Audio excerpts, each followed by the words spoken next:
Toxic-free relationships set boundaries, build trust, and end the drama for good. Introduction. Conflicts in relationships, whether with friends, family, or romantic partners, are a natural part of life.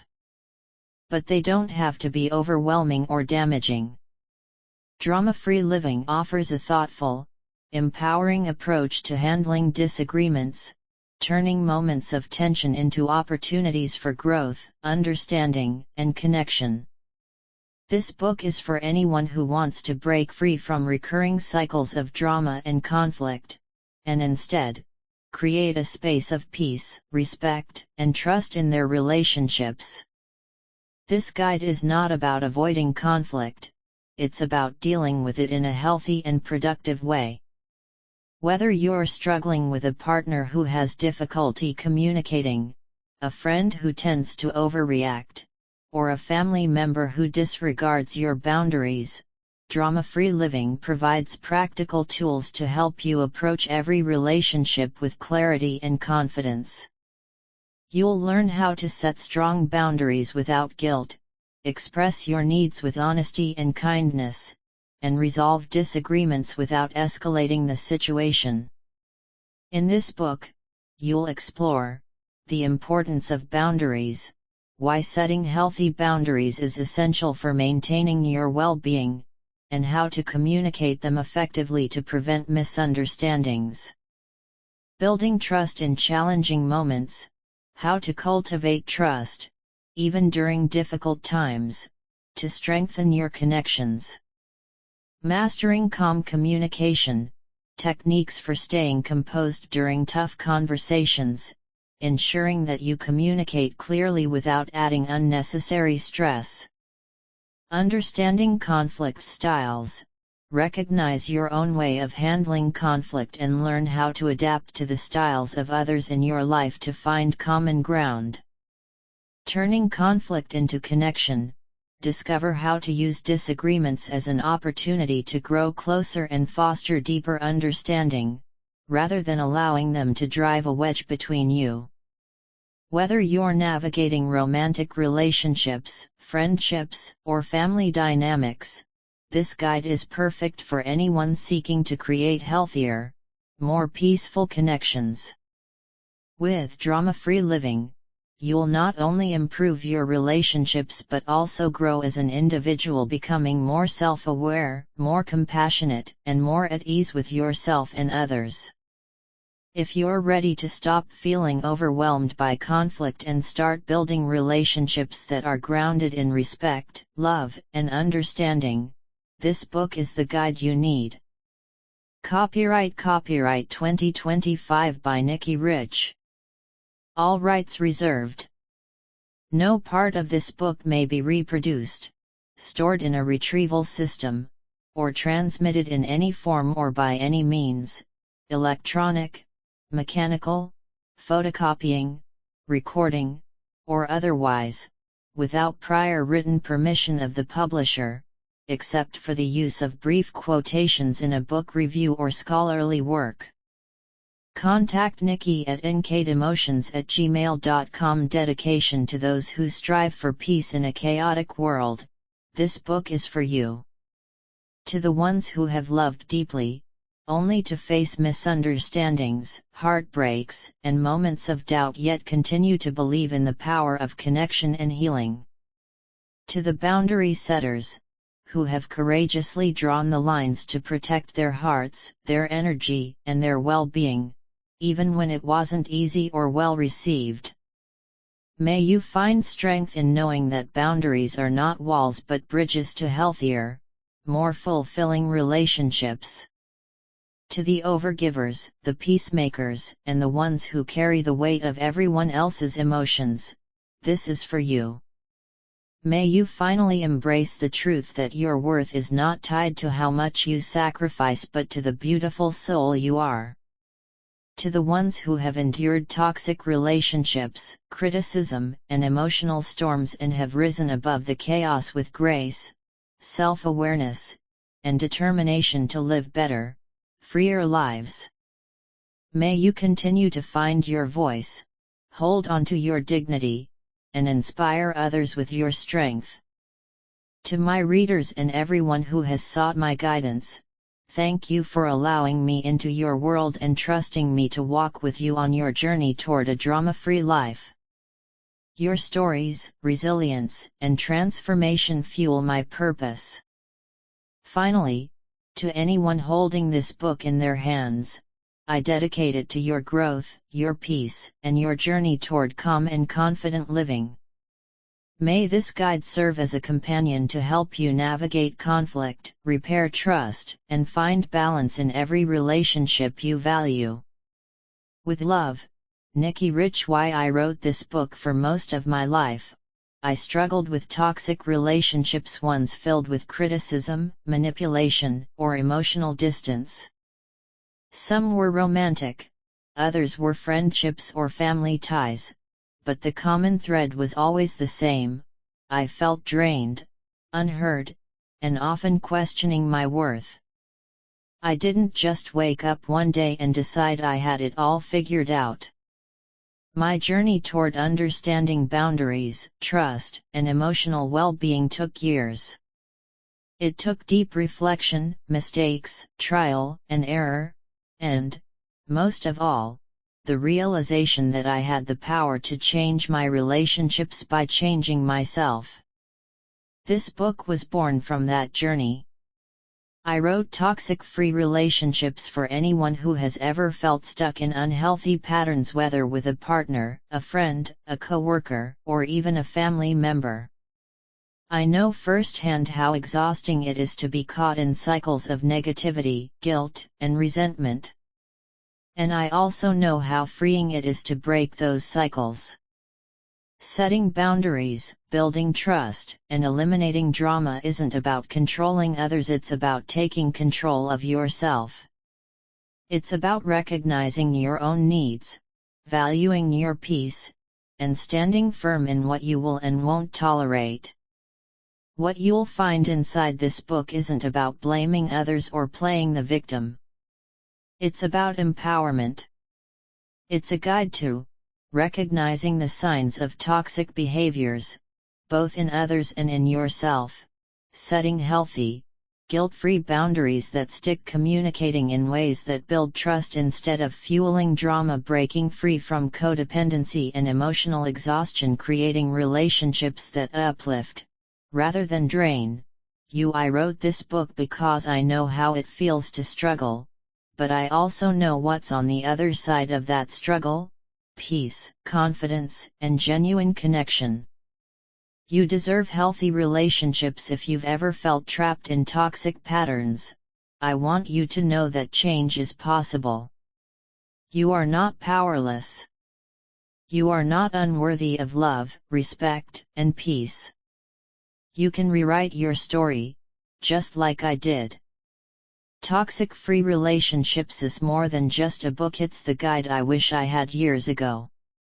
And now, it's here to help you. Chapter 1: Understanding Power Dynamics and Their Impact. What are power dynamics? Power dynamics are often invisible forces at play within any relationship, influencing the way we interact, make decisions, and resolve conflicts. These dynamics involve the distribution and use of power between individuals, which can vary greatly depending on the relationship. The balance of power can either strengthen a relationship, allowing it to thrive, or weaken it, causing tension and frustration. At its core, power dynamics revolve around control, how it is gained, maintained, and exercised. But it's not just about overt control or domination. Power dynamics can manifest in subtle ways, such as in the way we communicate, how decisions are made, or even in the unspoken rules of engagement. Recognizing power dynamics in any relationship means observing how power influences the actions, attitudes, and emotional responses of those involved. Power is not a fixed concept, it shifts based on the individuals involved, their emotional states, past experiences, and the external context in which the relationship unfolds. It's fluid, sometimes shifting from one person to another, creating an ongoing negotiation of sorts. In a healthy relationship, power should be shared in a way that allows both partners to have equal input, respect, and decision-making authority. However, when power becomes unbalanced, whether intentionally or unintentionally, it can lead to feelings of resentment, manipulation, or even emotional distress. The result is a relationship where one person may dominate or control, while the other feels disempowered, unheard, or dismissed. How power dynamics affect our behavior. Power dynamics aren't just abstract ideas. They directly shape the way we behave and interact with one another. The way power is distributed in a relationship influences how individuals communicate, express their needs, make decisions, and even how they handle conflict. Understanding this process requires recognizing how our behaviors and actions are influenced by the underlying currents of power within the relationship. 1. The dominant partner. Overpowering control. In relationships where one person holds more power, they often feel entitled to make decisions, set the tone, or determine the direction of the relationship. This person might actively impose their will on their partner, making unilateral decisions that affect both people without seeking input or permission. This could manifest in simple actions, such as making plans without consulting the other person or dismissing their opinions. For the dominant partner, their sense of control might come from a desire to feel secure, competent, or important. They may believe that making decisions for both partners is a way of protecting or guiding the relationship. However, over time, this can turn into an unhealthy pattern of control, leading to a situation where the other partner feels ignored, powerless, or belittled. When one person exerts too much control, it can create emotional and psychological strain on both individuals. The more dominant partner may begin to feel increasingly isolated, as their thoughts and feelings are silenced, while the subordinate partner might experience frustration or resentment from feeling diminished. 2. The submissive partner. Suppressed needs and fear of conflict. On the flip side, the partner with less power often struggles with suppressing their own needs and desires. Over time, they may stop expressing their feelings or start to neglect their own needs for the sake of keeping the peace. They might feel fear or anxiety about conflict, believing that any expression of their true feelings will lead to arguments, criticism, or emotional withdrawal from their partner. This dynamic may lead the submissive partner to become passive, withdrawing from decisions or becoming overly compliant to avoid confrontation. They may become quiet during important discussions, unwilling to speak up because they fear the response from their more dominant partner. This can lead to a sense of emotional emptiness or frustration as their desires go unmet, but they remain silent out of habit or fear. Such behavior can also lead to passive-aggressive responses, where the individual might express dissatisfaction indirectly through sarcasm, avoiding tasks, or acting out in subtle ways rather than openly discussing their issues. The hidden emotional toll of unbalanced power. When the power dynamics in a relationship are unbalanced, it doesn't just impact the practical day-to-day decisions, it takes a significant emotional toll on both parties.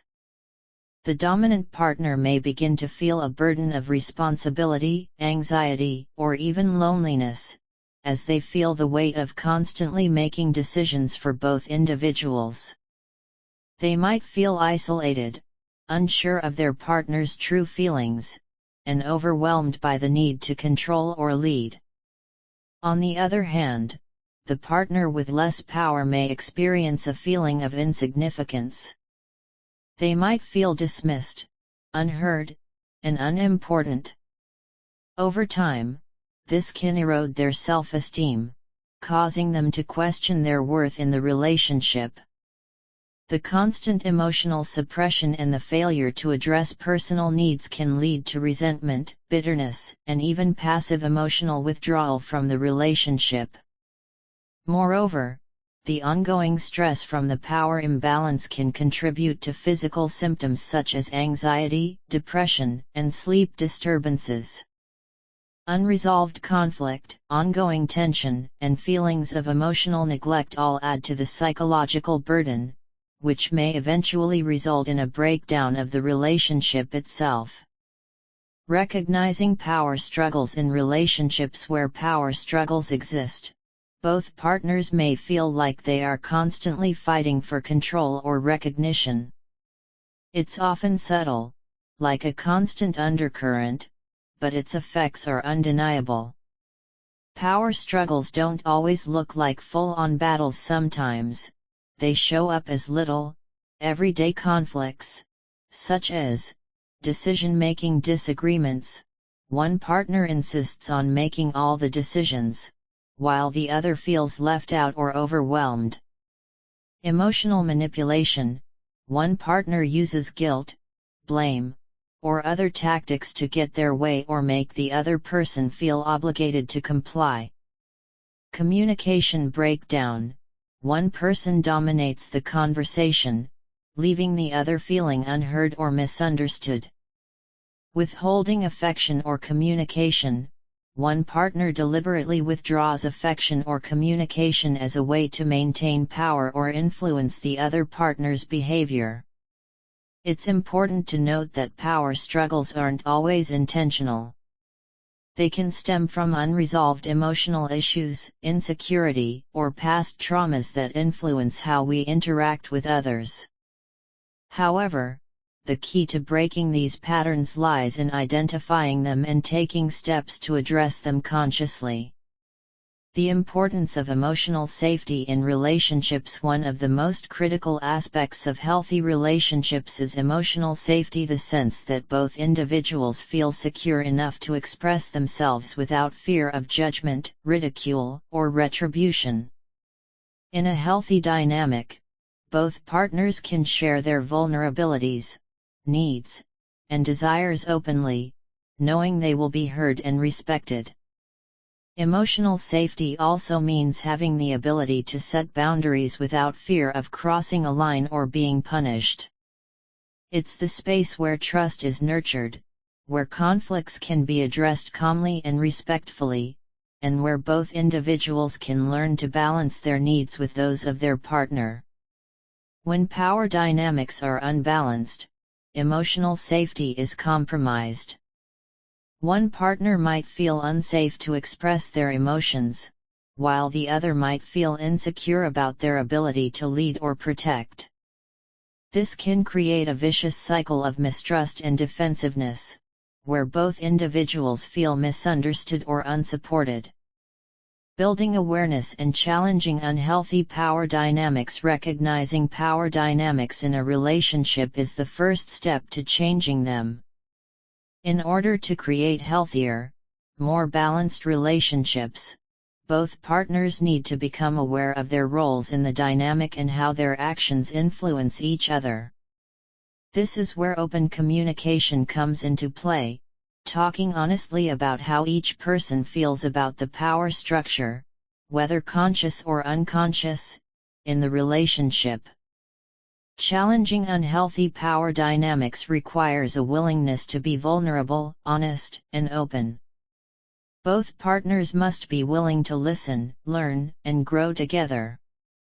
This may involve setting boundaries, practicing mutual respect, and embracing a more equitable distribution of power. When both individuals understand how power works within their relationship and are committed to shifting toward a more balanced and mutually respectful dynamic, the relationship can thrive, becoming a space of shared love, trust, and emotional safety. Next steps in the upcoming chapters, we'll explore how to recognize power imbalances in your own relationships and provide actionable steps for resolving conflicts and rebuilding emotional safety.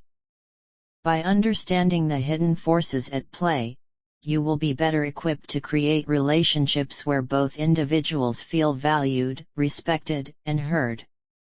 Chapter 2: The role of communication in balancing power dynamics. Why communication is key to healthy relationships. In any relationship, communication is the cornerstone of understanding. It's how we share our thoughts, needs, desires, and boundaries. However, when power dynamics are unbalanced, communication can become strained, ineffective, or even toxic. Understanding how to communicate effectively, especially when navigating complex emotional terrain, is essential for re-establishing a sense of equality and trust. At the heart of communication in relationships is the idea that both partners should feel safe to express themselves openly and honestly. This does not only mean sharing positive feelings but also addressing concerns, anxieties, and disagreements. However, the way we communicate often reflects our emotional state and internal power structures.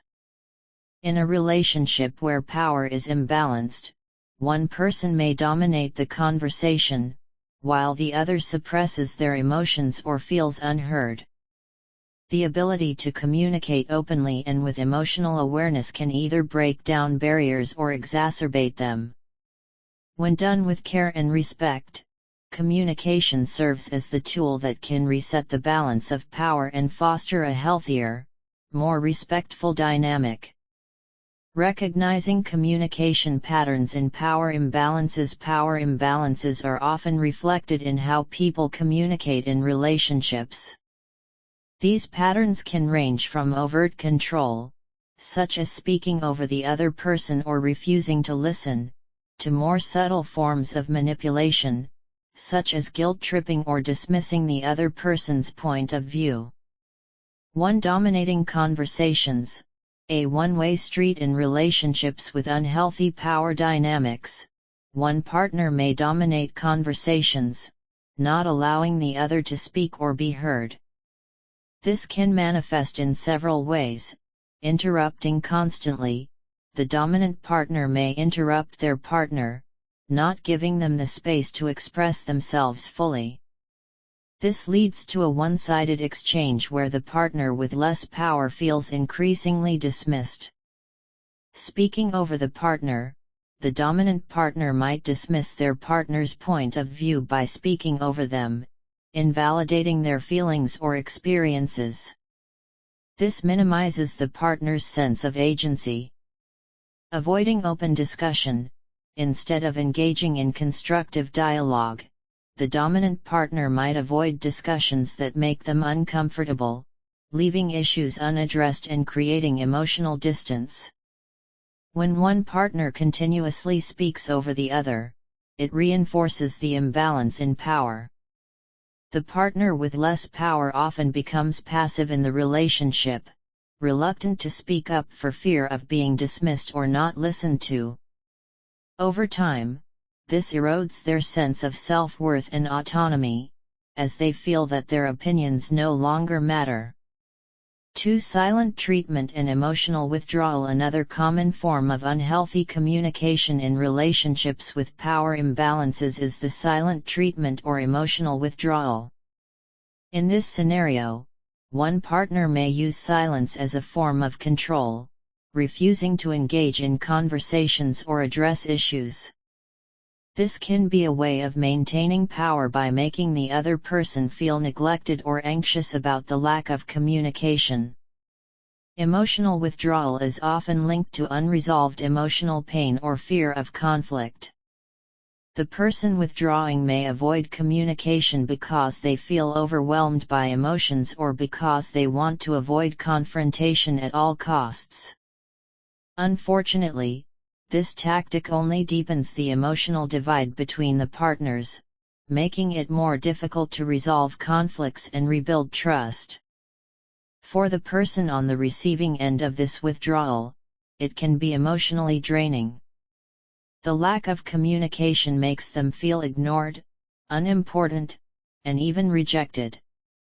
Over time, the emotional distance grows, and the power imbalance widens, leaving both partners feeling isolated and disconnected. 3. Passive communication. Fear of conflict in relationships with unbalanced power. The partner with less power may struggle to assert themselves due to fear of conflict or upsetting the dominant partner. This often manifests as passive communication, where the individual suppresses their own feelings or agrees with whatever the dominant partner says, even if it goes against their own desires. Some signs of passive communication include agreeing to everything. The passive partner may constantly agree with the dominant partner, even when they don't truly agree with what's being said or decided. This might come from a fear of rocking the boat or being criticized. Avoiding tough conversations. The passive partner may avoid discussing difficult topics or issues that could lead to confrontation. This avoidance serves as a coping mechanism but only prolongs the power imbalance. Failing to assert boundaries. The passive partner might not voice their boundaries or needs, leaving themselves vulnerable to being taken advantage of or neglected. This passive approach to communication often stems from insecurity, low self-esteem, or an intense desire to avoid conflict. Unfortunately, it perpetuates the unhealthy power dynamic, as the dominant partner becomes more comfortable with their control, while the passive partner becomes more silent and resentful. Improving communication in relationships with power imbalances. To break the cycle of unhealthy communication, both partners need to be intentional about how they communicate with each other. By recognizing the patterns that contribute to power struggles and seeking ways to restore balance, couples can learn to communicate more effectively and equitably. 1. Active listening. Creating space for both voices. One of the most important aspects of healthy communication is active listening. Active listening involves giving the other person your full attention, not just waiting for your turn to speak. It means listening not just to the words being said but also to the underlying emotions and intentions behind those words. To practice active listening, you can maintain eye contact. This signals to your partner that you are engaged and interested in what they have to say. Reflect back what you hear. Restate or paraphrase what your partner has said to show that you understand their perspective. For example, what I hear you saying is that you feel unheard when I make decisions without consulting you. Is that right? Validate emotions. Acknowledge your partner's feelings, even if you don't fully agree with them. This shows empathy and respect for their emotional experience. When both partners practice active listening, it creates an environment where both people feel heard and valued. This reduces the feeling of powerlessness in the relationship and allows for more collaborative decision-making. 2. Expressing needs clearly and respectfully. Another essential element of effective communication is expressing needs and boundaries clearly. This is particularly important in relationships with power imbalances, as it helps each partner articulate their desires without feeling ashamed or guilty. To express needs clearly, use I statements. Instead of saying, "You never listen to me," say, "I feel ignored when you don't let me finish talking." This takes the blame off the other person and focuses on your own experience. Be specific. Vague requests can lead to misunderstandings. For example, instead of saying, "I want more attention," say, "I'd like us to spend an hour together without distractions every week." Be respectful.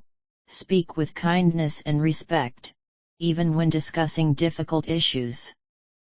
It's possible to set boundaries and assert yourself without being aggressive or domineering. Being clear and respectful in expressing your needs is a way to restore balance in the relationship. It allows both partners to understand each other's desires and make compromises that respect both individuals' autonomy. 3. Creating healthy conflict resolution techniques. Disagreements are a natural part of any relationship. However, it's how we handle conflicts that determines whether the relationship thrives or deteriorates. Healthy conflict resolution techniques allow both partners to express their differences without escalating tensions or further imbalancing power. Some strategies for healthy conflict resolution include taking a break if needed. If a discussion is becoming too heated, it's okay to take a break to cool down. The goal is to prevent saying things in the heat of the moment that might escalate the conflict. Focusing on the issue, not the person. Avoid personal attacks or criticism. Focus on resolving the issue at hand, not on blaming or attacking the other person. Finding common ground. Look for areas where both partners can agree, and then work together to find a solution that satisfies both parties. By using these strategies, conflicts can be resolved in a way that maintains respect, equality, and emotional safety. This strengthens the relationship and minimizes the chances of one person dominating the other. Moving toward balance. Improving communication is an ongoing process that requires effort, patience, and practice.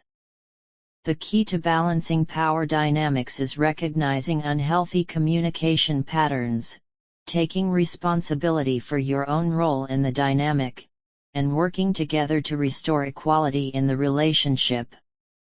By building stronger communication skills, both partners can begin to feel more empowered, respected, and heard.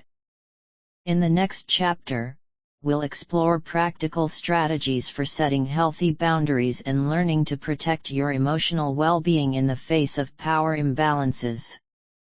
Next steps. Review and reflect on your communication patterns. Practice active listening and expressing your needs clearly. Work together to create healthy conflict resolution strategies.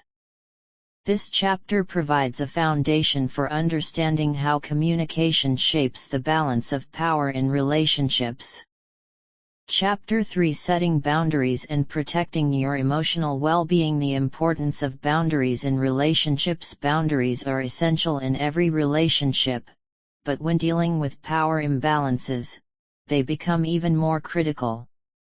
Without clear boundaries, individuals risk becoming overwhelmed, resentful, or even emotionally and physically drained. In relationships where power dynamics are off balance, one partner may unconsciously or consciously ignore the boundaries of the other, leading to feelings of violation or disrespect. Setting healthy boundaries is a fundamental way to protect your emotional well-being. They help you maintain your sense of self, establish a sense of respect, and ensure that both partners' needs are addressed.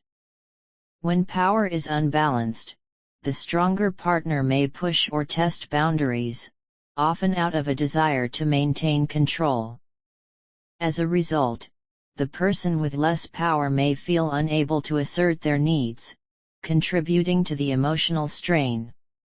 In this chapter, we'll explore why boundaries are important, how to set them, and how to protect your emotional well-being from the negative effects of power imbalances.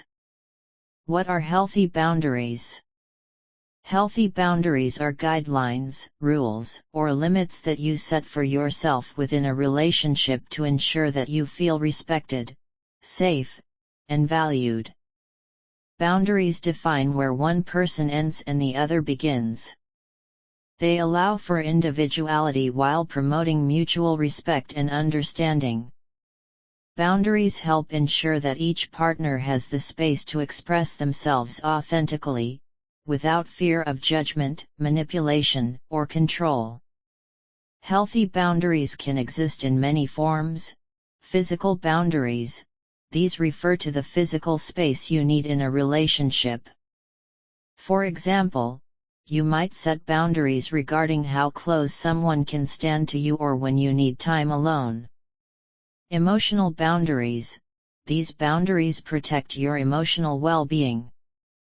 They might include limits on how much emotional energy you are willing to invest in a situation or how much you are willing to tolerate when your feelings are dismissed or invalidated. Mental boundaries. These pertain to your intellectual and cognitive space. It's essential to set mental boundaries when someone challenges your thoughts, beliefs, or intellectual autonomy in a way that feels invalidating or oppressive. Time boundaries. These deal with how much time you are willing to dedicate to a relationship or an activity. Healthy time boundaries might include limits on how much time you give to others and when you need time for yourself. Sexual boundaries. These boundaries involve consent and mutual respect. They ensure that both partners are comfortable with the level of intimacy and physical connection in the relationship.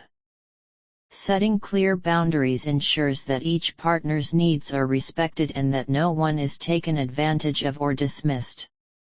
In a balanced relationship, boundaries are mutually agreed upon and respected by both partners. However, in relationships with power imbalances, boundaries are often overlooked or ignored by the dominant partner. It's essential for both partners to understand the importance of boundaries and to advocate for them consistently. Why power imbalances make boundary setting challenging in relationships with power imbalances. Setting and maintaining boundaries can be particularly difficult. The partner with more power may attempt to disregard or manipulate the other's boundaries to maintain control. For example, gaslighting. The dominant partner may gaslight the other, making them doubt their own needs and feelings, thereby undermining their ability to establish healthy boundaries. They may make the other partner feel that their boundaries are unreasonable or irrational, even when they are entirely valid. Guilt tripping. The more dominant partner may use guilt to push against boundaries, making the other partner feel bad for wanting to set limits or take time for themselves. Emotional blackmail. The dominant partner may use emotional manipulation to persuade the other to give up their boundaries in favor of the manipulator's desires. When boundaries are not respected, the person with less power may begin to feel like they are walking on eggshells, constantly adjusting their behavior to avoid conflict or displeasing the dominant partner.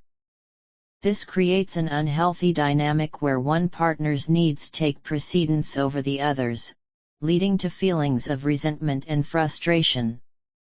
How to set and communicate your boundaries effectively. Setting boundaries is an act of self-respect. It's about ensuring that you are not sacrificing your emotional, physical, or mental well-being for the sake of someone else's comfort or needs.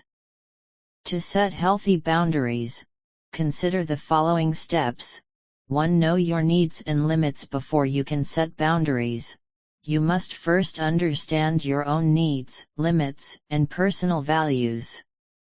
Reflect on what makes you feel safe, comfortable, and respected in a relationship. Ask yourself questions like, when do I feel overwhelmed or stressed in this relationship?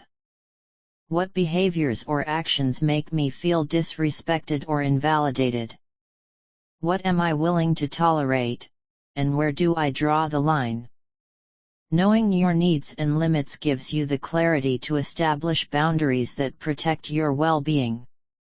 Without this self-awareness, it can be easy to overlook or dismiss your own needs in favor of maintaining harmony or avoiding conflict.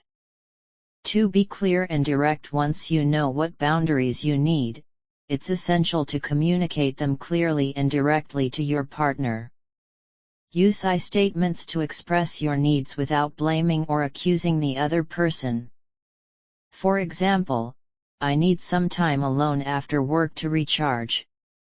I feel overwhelmed when I don't have time for myself. I feel disrespected when my opinions are dismissed. I need to be heard when I share my thoughts. I am not comfortable with that behavior, and I need it to stop. Clear communication is key to ensuring that your boundaries are understood. Be firm but respectful in your approach, and avoid apologizing for setting boundaries that are necessary for your emotional health. 3. Respect your own boundaries. It's easy to set boundaries but difficult to maintain them, especially in relationships with power imbalances. Once you've communicated your boundaries, it's essential to hold yourself accountable for maintaining them. This might mean saying no to requests that make you uncomfortable, even if you feel guilty, or taking a step back from a relationship that consistently disrespects your needs. Self-respect is fundamental to boundary setting. If you don't respect your own boundaries, no one else will.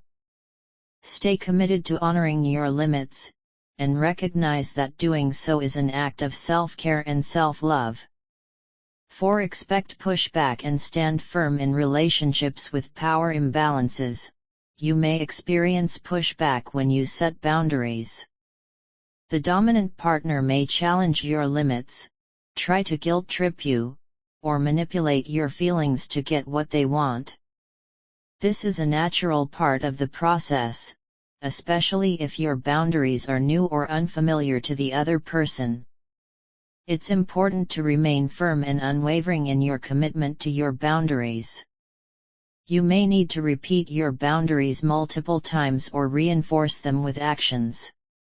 For example, if a partner continues to disregard your need for personal space, you may need to physically remove yourself from the situation or take a break to show that you are serious. 5. Seek support and validation. If you find it difficult to set or enforce boundaries on your own, seeking external support can be incredibly helpful. Talking to a trusted friend, therapist, or counselor can provide you with the tools and confidence to assert your boundaries effectively. Support groups or online communities can also offer validation and encouragement when you're navigating difficult power dynamics. Support from others helps you gain perspective and reassurance that your boundaries are not only necessary but healthy. It also helps you build the emotional resilience to maintain your boundaries, even in the face of resistance.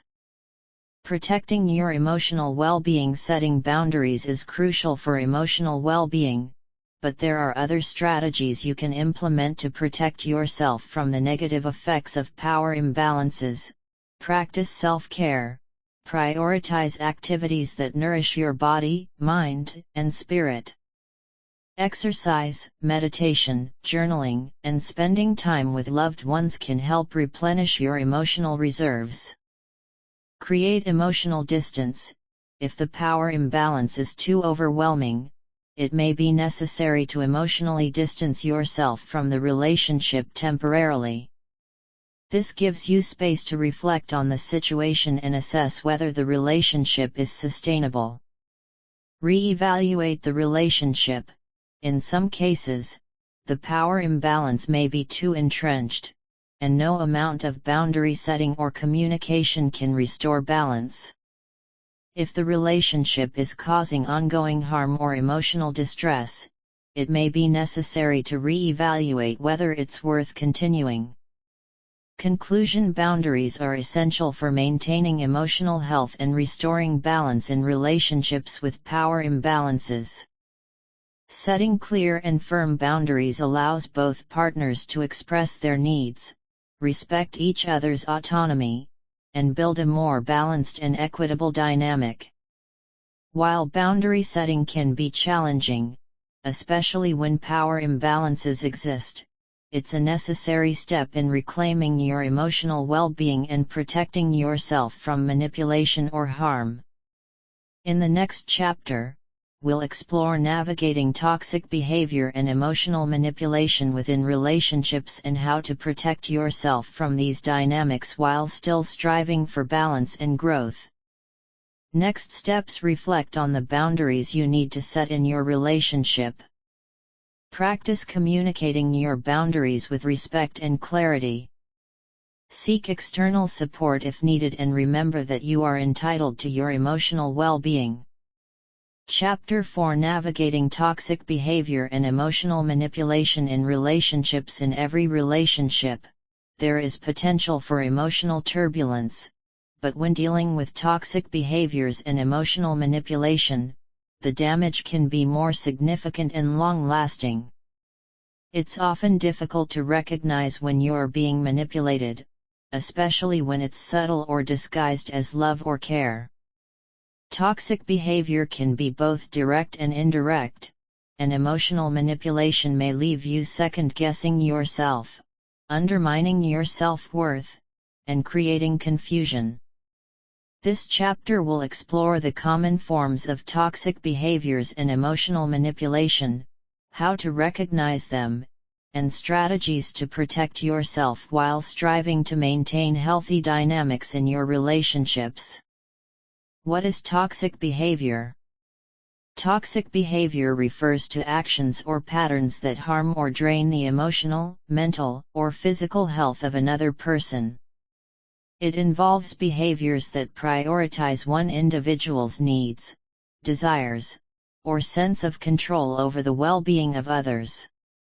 Toxicity is often not about one isolated incident but about repeated patterns that disregard or minimize the needs and feelings of others. Toxic behaviors can manifest in various ways: narcissism, a constant need for admiration, empathy, and control at the expense of the other person's emotions. Criticism, constantly putting down or belittling the other person, often disguised as constructive feedback. Passive aggression, indirectly expressing negative feelings through procrastination, stubbornness, or backhanded comments. Stonewalling, withdrawing from communication, shutting down emotionally, or refusing to engage in healthy dialogue. Gaslighting, making the other person question their perception of reality, causing confusion and self-doubt. Blame shifting, refusing to take responsibility for one's actions and blaming others for problems or mistakes. Understanding toxic behavior is critical because it creates a foundation for how to navigate these dynamics. The first step to handling toxic behavior is recognizing it for what it is. These behaviors don't simply disrupt relationships, they can also undermine your sense of self, emotional stability, and mental health. Emotional manipulation, a deceptive tool. Emotional manipulation is a strategy used by individuals to control or influence others through emotional tactics rather than reason or mutual agreement. It typically involves making someone feel guilty, ashamed, or insecure in order to get them to do something or change their behavior. Emotional manipulation often occurs in relationships where one person holds more power than the other. Common signs of emotional manipulation include guilt tripping. The manipulator makes you feel responsible for their emotions, often saying things like, "If you really loved me, you would do this for me." Victimhood. The manipulator constantly plays the victim to avoid responsibility for their actions and to gain sympathy from others. They use this tactic to deflect attention away from their behavior and make you feel obligated to care for their feelings. Gaslighting. This manipulative tactic is designed to make you doubt your own memory, perception, or understanding of events. It may make you feel like you are losing your grip on reality and undermine your self-confidence. Isolation. The manipulator seeks to isolate you from friends, family, or support systems to increase their control over your emotions and decisions.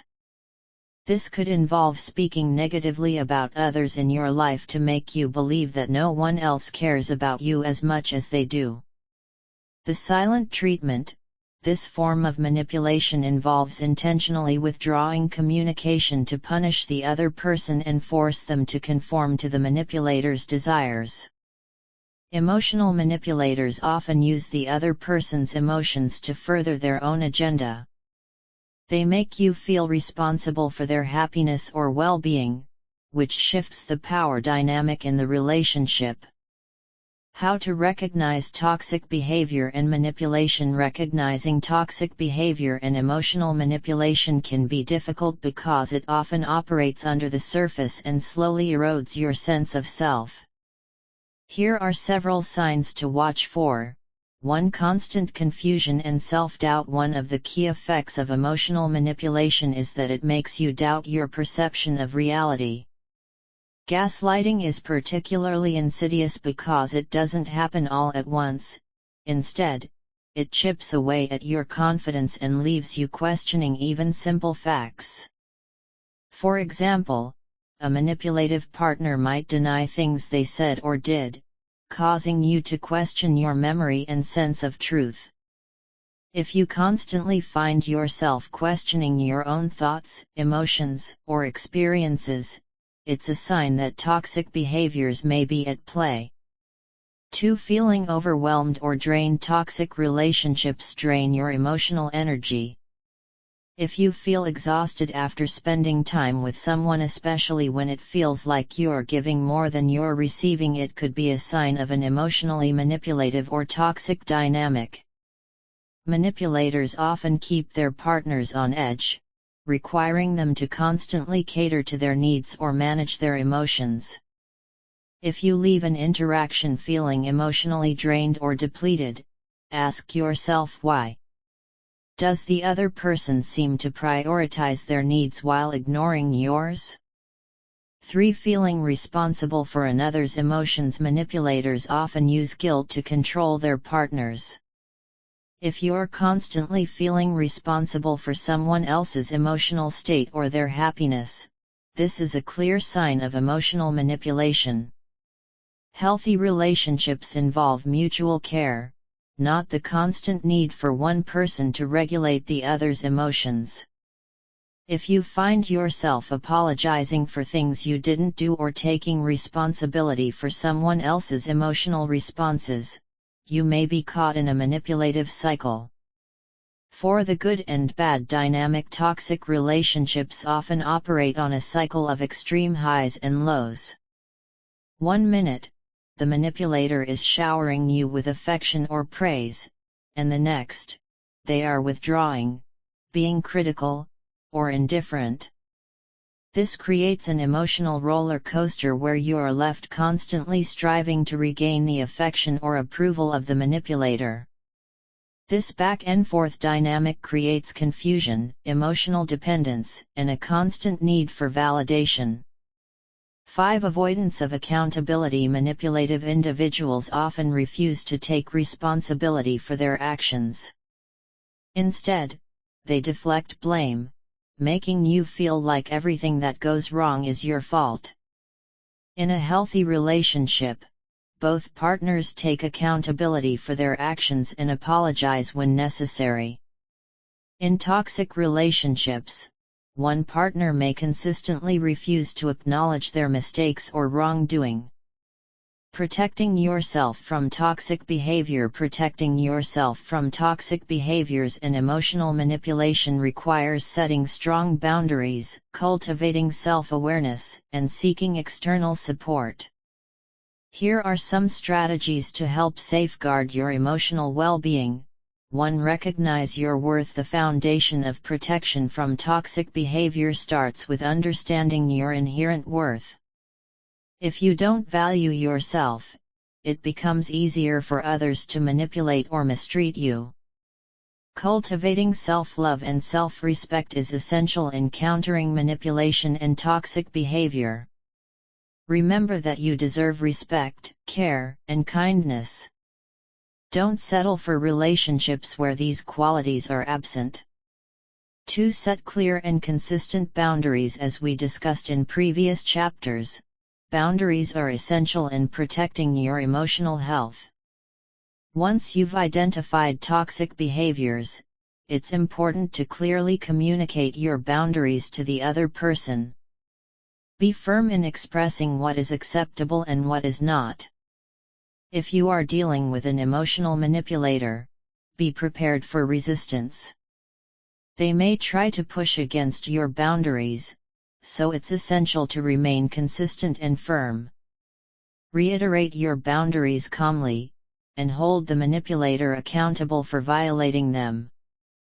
3. Seek outside support. If the toxic behavior continues, it may be necessary to seek support from friends, family, or a therapist. Sometimes, we become too close to a situation to see it objectively. Having an outside perspective can help you understand what's happening and give you the courage to take necessary steps. A therapist or counselor can help you navigate the emotional complexity of a toxic relationship and provide strategies to empower you to protect your well-being. 4. Consider the relationship's viability. In some cases, the toxic behaviors and emotional manipulation are so entrenched that the relationship is no longer sustainable. It's painful, but sometimes the most loving choice you can make is to walk away from a relationship that continually damages your emotional health. Taking care of yourself is always a priority. If the relationship is too toxic or harmful to repair, consider what will bring you peace and emotional security in the long term. Conclusion: recognizing and navigating toxic behavior and emotional manipulation is a challenging and deeply personal process. It requires self-awareness, strong boundaries, and the courage to protect your emotional well-being. Toxic relationships, especially those fueled by manipulation and control, can leave lasting scars. By setting boundaries, reinforcing self-worth, and seeking outside support, you can protect yourself from the harmful effects of these dynamics while still striving for balanced and healthy connections. In the next chapter, we will explore how to rebuild trust and restore healthy communication in relationships after they have been affected by power imbalances, manipulation, or toxicity. Chapter 5: Rebuilding Trust and Restoring Healthy Communication. Trust is the cornerstone of any relationship, and when it is broken, whether through lies, emotional manipulation, betrayal, or neglect, repairing that damage can feel like an overwhelming task. The process of rebuilding trust requires patience, understanding, and consistent effort from both parties. While the wounds of broken trust can be deep, they can also provide an opportunity for growth and a more solid foundation for future interactions, provided both individuals are willing to put in the work. This chapter will explore the steps needed to rebuild trust and restore healthy communication after it has been compromised. We will look at the importance of trust in relationships, the steps involved in rebuilding it, and how to foster effective communication that encourages understanding, empathy, and connection. Understanding trust and its role in relationships. Trust is the glue that holds relationships together, whether romantic, familial, or professional. Without it, relationships struggle to function in a healthy way. Trust is not something that can be demanded, it must be earned and maintained through consistent actions that reinforce reliability, transparency, and respect. In a relationship, trust serves as a foundation for emotional intimacy, security, and mutual respect. It allows both individuals to feel safe being vulnerable, sharing their thoughts and feelings without fear of judgment, rejection, or betrayal. When trust is healthy, it fosters cooperation, mutual support, and a deep sense of partnership. However, trust can be easily broken by actions such as dishonesty, betrayal, failure to follow through on promises, or emotional manipulation.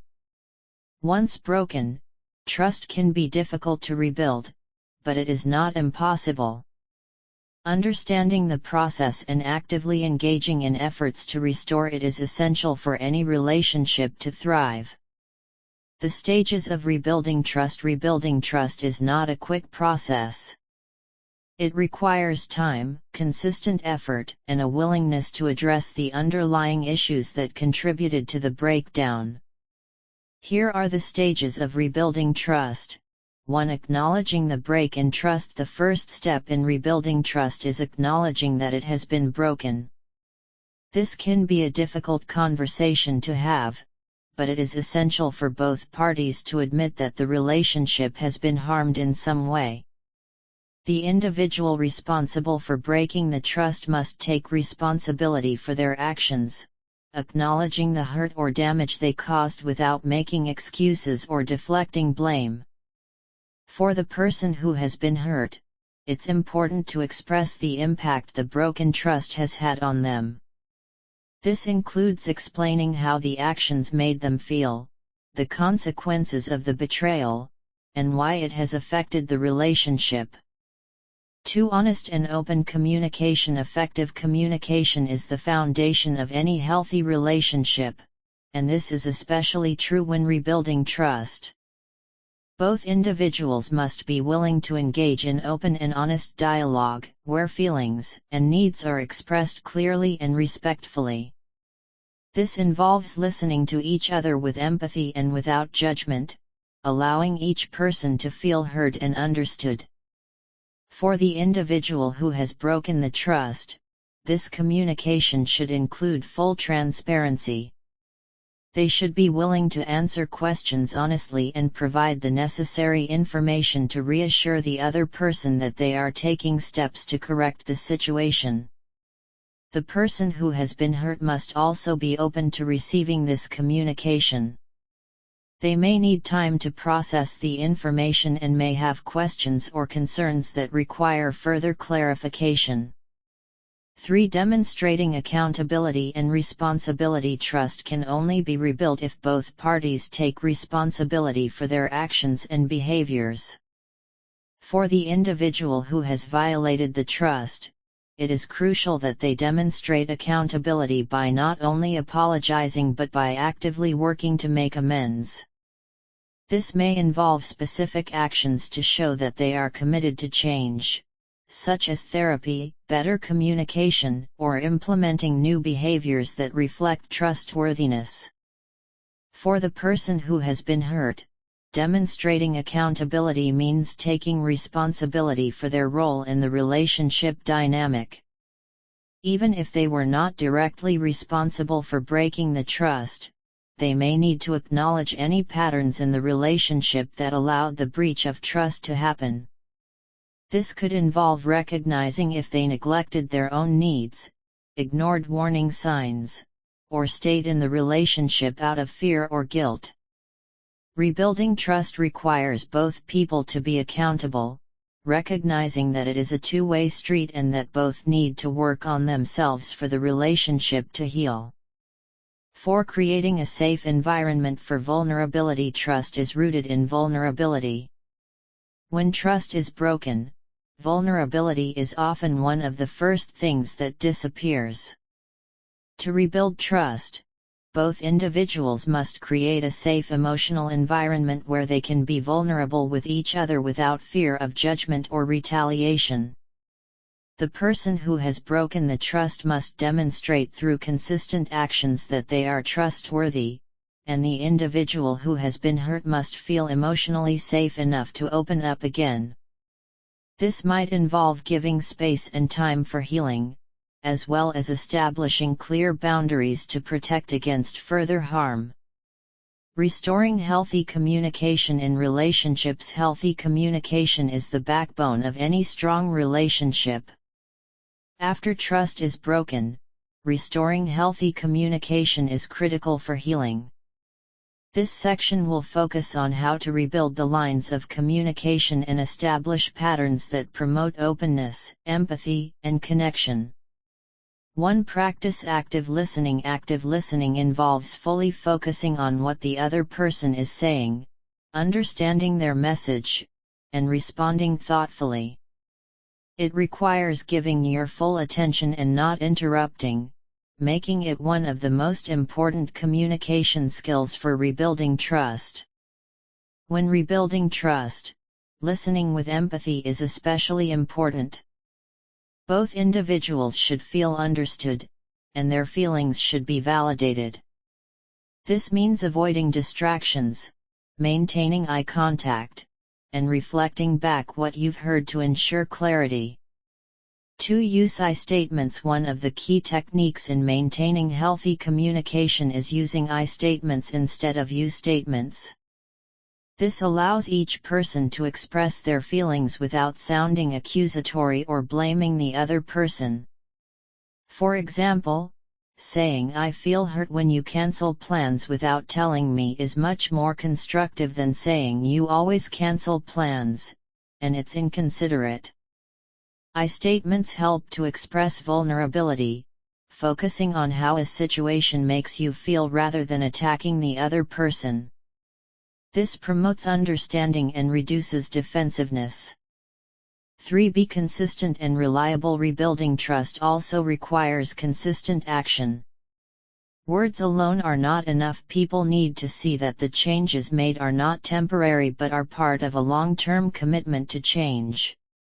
This consistency builds a sense of security and stability in the relationship. This consistency should be evident in communication as well. If promises are made during conversations, they need to be followed through on. If there is any deviation, it should be communicated honestly, explaining the reasons behind it and making the necessary efforts to prevent it from happening again. 4. Stay calm and avoid escalating conflict during times of emotional stress or tension. It's easy for communication to devolve into arguments or fights. It's important to stay calm, especially when addressing sensitive issues related to the breach of trust. Emotional outbursts or blame shifting will only add more strain to an already fragile relationship. During difficult conversations, try to remain composed and focus on the issue at hand rather than the emotions it may trigger. If necessary, take a break and return to the conversation when both individuals are ready to engage in a more rational and constructive manner. What if trust can't be rebuilt? There may be situations where the damage to the trust in the relationship is too significant to repair. If one or both individuals are unwilling to put in the necessary effort to rebuild trust, or if toxic behaviors continue despite efforts to address them, it may be time to evaluate the future of the relationship. Ending a relationship is never an easy decision, but it can sometimes be the healthiest choice for both parties. If the trust is irrevocably broken, it may be necessary to let go of the relationship and focus on healing individually. In some cases, relationships may be beyond repair, and it's important to honor your emotional health and well-being by making the decision to walk away. Conclusion: rebuilding trust is a challenging, yet ultimately rewarding, process. It requires deep self-reflection, accountability, and a commitment to transparency and healthy communication. Both individuals must be willing to put in the effort, consistently showing that they can be trusted once again. As you work through this process, remember that healing is a journey, not an event. Trust is rebuilt over time through small, consistent actions that reflect respect, reliability, and mutual care. Whether you're seeking to restore trust in a romantic relationship, a friendship, or a family dynamic, the steps outlined in this chapter will guide you toward a more solid foundation of trust and connection. In the next chapter, we will explore how to manage expectations in relationships and create a healthy balance between individual needs and shared goals. Chapter 6: Managing Expectations in Relationships. Managing expectations is one of the most crucial aspects of maintaining a healthy relationship. When we enter relationships, whether romantic, familial, or professional, we often bring with us a set of expectations about how the other person should behave, how the relationship should evolve, and what needs should be met. These expectations can stem from our personal experiences, cultural background, past relationships, or even our idealistic beliefs about love and connection. While it's natural to have expectations in any relationship, unspoken or unrealistic expectations can lead to frustration, disappointment, and conflict. Misaligned expectations can create tension, especially when one partner feels that their needs are not being met, or when one person's behavior is at odds with what the other believes to be acceptable or normal. This chapter will explore how to recognize, clarify, and manage expectations in relationships, ensuring that both individuals feel heard, respected, and understood. We will discuss the importance of open communication, how to set realistic and achievable expectations, and how to navigate moments when expectations are unmet or misaligned. Understanding expectations in relationships. Expectations are often shaped by our upbringing, experiences, and beliefs about what relationships should look like. These expectations might be explicitly stated or, more commonly, left unspoken, assuming that the other person will simply know what we need or desire. However, when these expectations are not communicated clearly, it's easy for misunderstandings to arise. In romantic relationships, for example, one person might expect their partner to read their mind and anticipate their needs, while the other may feel overwhelmed or confused by these unspoken demands. Similarly, in friendships, there may be unspoken expectations about how much time should be spent together or how emotionally available each person should be. Expectations in the workplace can be just as complex. Employees may have expectations about how they are treated or what responsibilities they will have, while employers may expect a certain level of productivity or compliance without clearly communicating those standards. Understanding the role of expectations in relationships is the first step toward managing them effectively. By recognizing that everyone has their own set of expectations and that these may not always align with our own, we can start to engage in healthier, more realistic relationships.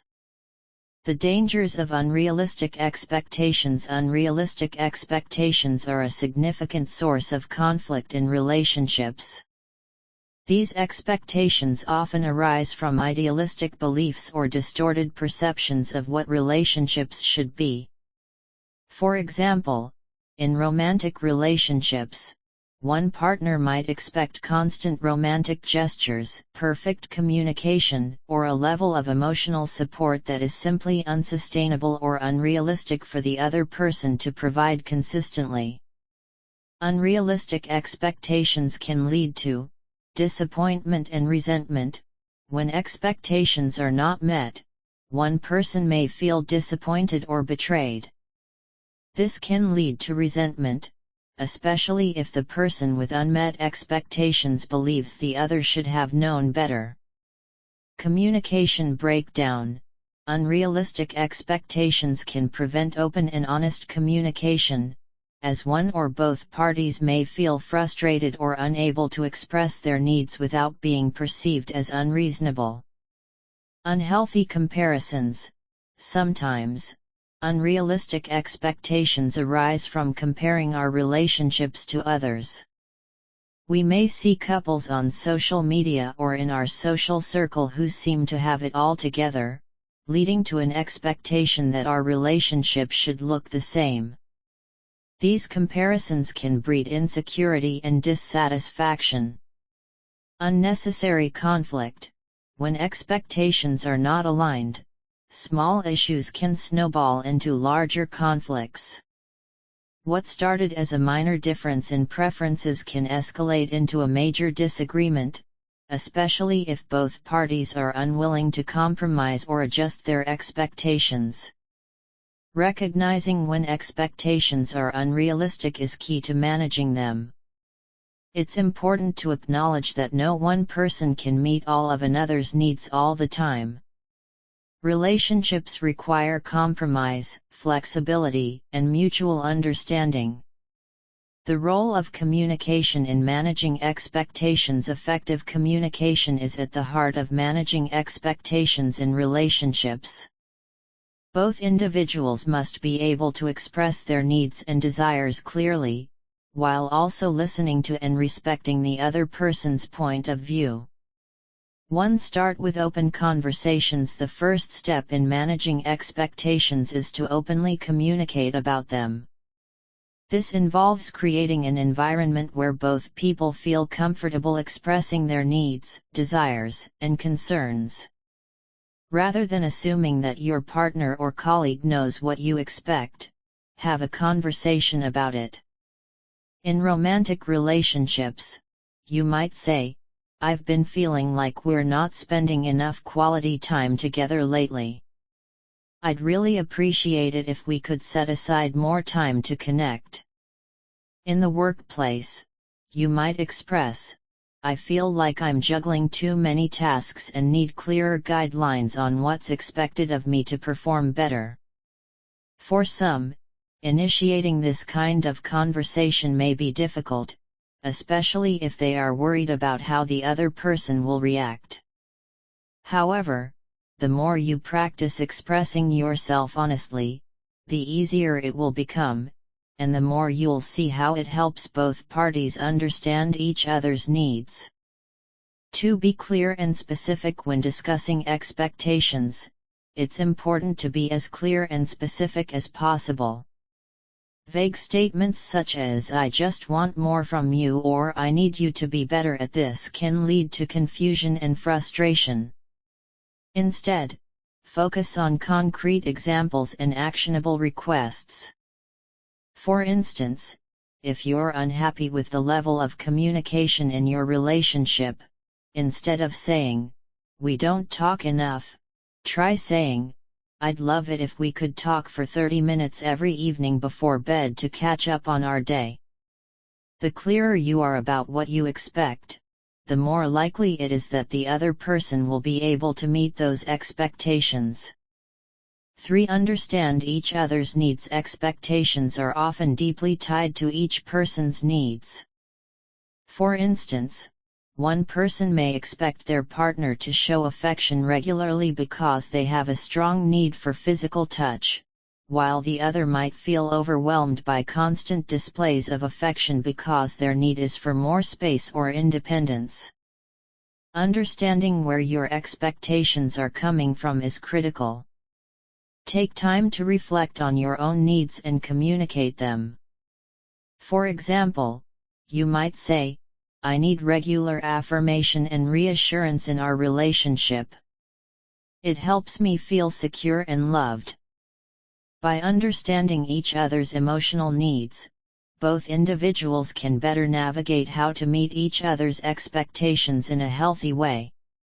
Setting realistic expectations. Managing expectations doesn't mean lowering your standards or compromising your values. Rather, it involves setting expectations that are realistic and attainable for both individuals in the relationship. Unrealistic expectations are often based on perfectionistic ideals or unspoken assumptions about how things should be, but real relationships are messy, imperfect, and evolving.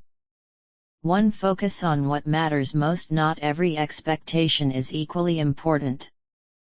Consider which expectations truly matter and which ones are more minor or negotiable. For instance, expecting your partner to support you emotionally during difficult times is important and realistic, while expecting them to read your mind or never make mistakes is not. By prioritizing your most important expectations, you can avoid becoming frustrated over minor disagreements or unmet needs that don't significantly impact the health of the relationship. To embrace flexibility and adaptability, expectations in relationships must evolve with time. Life changes, circumstances shift, and both individuals grow and change. What you needed from a relationship 5 years ago may not be the same as what you need now. Being flexible and adaptable to these changes can help you manage your expectations realistically. For example, if your partner is going through a busy period at work and can't spend as much time with you, adjusting your expectations temporarily and understanding their situation can prevent unnecessary frustration. Handling unmet expectations. Even when you've communicated your expectations clearly and set realistic goals, there will be times when those expectations are not met. This can lead to disappointment and conflict, but how you handle those situations is key to maintaining a healthy relationship. 1. Practice empathy. When your expectations are unmet, try to approach the situation with empathy. Instead of immediately blaming the other person or becoming defensive, take a moment to understand why things didn't go as planned. Ask yourself questions like, what challenges might my partner or colleague be facing, or could there have been a miscommunication? Empathy helps you respond thoughtfully instead of reacting impulsively, and it fosters deeper understanding and connection between both parties. 2. Find solutions together. Rather than letting unmet expectations fester into resentment, use the situation as an opportunity to find solutions. Discuss why expectations were not met and brainstorm ways to address the issue moving forward. This collaborative approach strengthens the relationship and helps both individuals feel heard and supported. Conclusion. Managing expectations is an essential skill in any relationship. By communicating openly, setting realistic and achievable expectations, and practicing empathy when expectations are unmet, you can foster a more balanced and fulfilling relationship. Remember, no relationship is perfect, and occasional misunderstandings or unmet expectations are part of the process. What matters is how you respond, how you communicate, and how willing you are to adapt and grow together. Chapter 7. Navigating difficult conversations. Difficult conversations are a natural part of any relationship. Whether it's a disagreement with a friend, a challenging discussion with a partner, or a confrontation at work, there will inevitably be times when we need to engage in conversations that are emotionally charged, uncomfortable, or sensitive. These types of conversations can feel overwhelming, and if not approached thoughtfully, they can lead to conflict, hurt feelings, or miscommunication. However, difficult conversations, when handled correctly, have the potential to strengthen relationships and create opportunities for growth and understanding. They are often the key to resolving misunderstandings, addressing unmet needs, and finding common ground. This chapter will explore strategies for navigating difficult conversations with grace and effectiveness. We will discuss the importance of emotional intelligence, the role of active listening, how to manage your emotions during sensitive topics, and techniques for de-escalating conflict. The importance of emotional intelligence. Emotional intelligence, EQ, is the ability to recognize, understand, and manage your emotions while also recognizing, understanding, and influencing the emotions of others. When it comes to difficult conversations, emotional intelligence is crucial. A high level of EQ allows you to approach conversations with empathy, maintain control over your own emotions, and stay focused on finding solutions rather than getting caught up in the heat of the moment. 1. Self-awareness. The first component of emotional intelligence is self-awareness. This involves understanding your own emotions, recognizing what triggers you, and being conscious of how your emotions affect your behavior. When entering a difficult conversation, take a moment to check in with yourself. Are you feeling defensive, angry, anxious, or hurt? Understanding your emotional state can help you manage how you respond during the conversation. Self-awareness also involves recognizing your needs and motivations. Are you seeking resolution, validation, or simply to express how you feel? Being clear about your own desires in the conversation allows you to communicate more effectively and prevent misunderstandings. 2. Self-regulation. Self-regulation is the ability to control your emotional responses, especially in challenging situations. During a difficult conversation, it's easy to let your emotions dictate your words or actions, but doing so often leads to escalation rather than resolution. Practicing self-regulation means pausing before reacting, taking deep breaths, and choosing your words carefully. If you feel your emotions rising, take a step back. Give yourself time to collect your thoughts before speaking, and remember that maintaining composure helps keep the conversation productive. Active listening, the key to effective communication. One of the most effective tools for navigating difficult conversations is active listening. Active listening means fully focusing on the speaker, understanding their message, responding thoughtfully, and remembering what was said. In any conversation, particularly in tough discussions, it can be easy to become focused on your own thoughts, feelings, and what you want to say next. However, true communication happens when both parties feel heard and understood. Active listening builds rapport and trust, which is essential for resolving conflict and preventing further escalation. 1. Avoid interrupting. One of the most important aspects of active listening is resisting the urge to interrupt the other person. When someone is speaking, try to listen without planning your response while they are talking. Interrupting can signal that you're more interested in making your point than understanding theirs, which can create frustration and defensiveness. Instead, focus entirely on what the other person is saying. Allow them to fully express themselves before you respond. If necessary, paraphrase their words to ensure you understand them correctly. For example, what I hear you saying is that you're upset because I didn't follow through on my commitment to spend time with you this weekend. Is that right? 2. Show empathy and understanding. Empathy is about putting yourself in the other person's shoes and understanding their perspective. Even if you disagree with their viewpoint, acknowledging their feelings helps to diffuse tension and shows that you respect their emotions. You might say something like, "I understand that you feel hurt because I didn't follow through on our plans, and I'm really sorry that I let you down." This statement acknowledges their feelings without becoming defensive. It opens the door for the other person to feel heard and for you to explain your side without creating further conflict. Managing emotions during difficult conversations. One of the most challenging aspects of difficult conversations is managing your own emotions.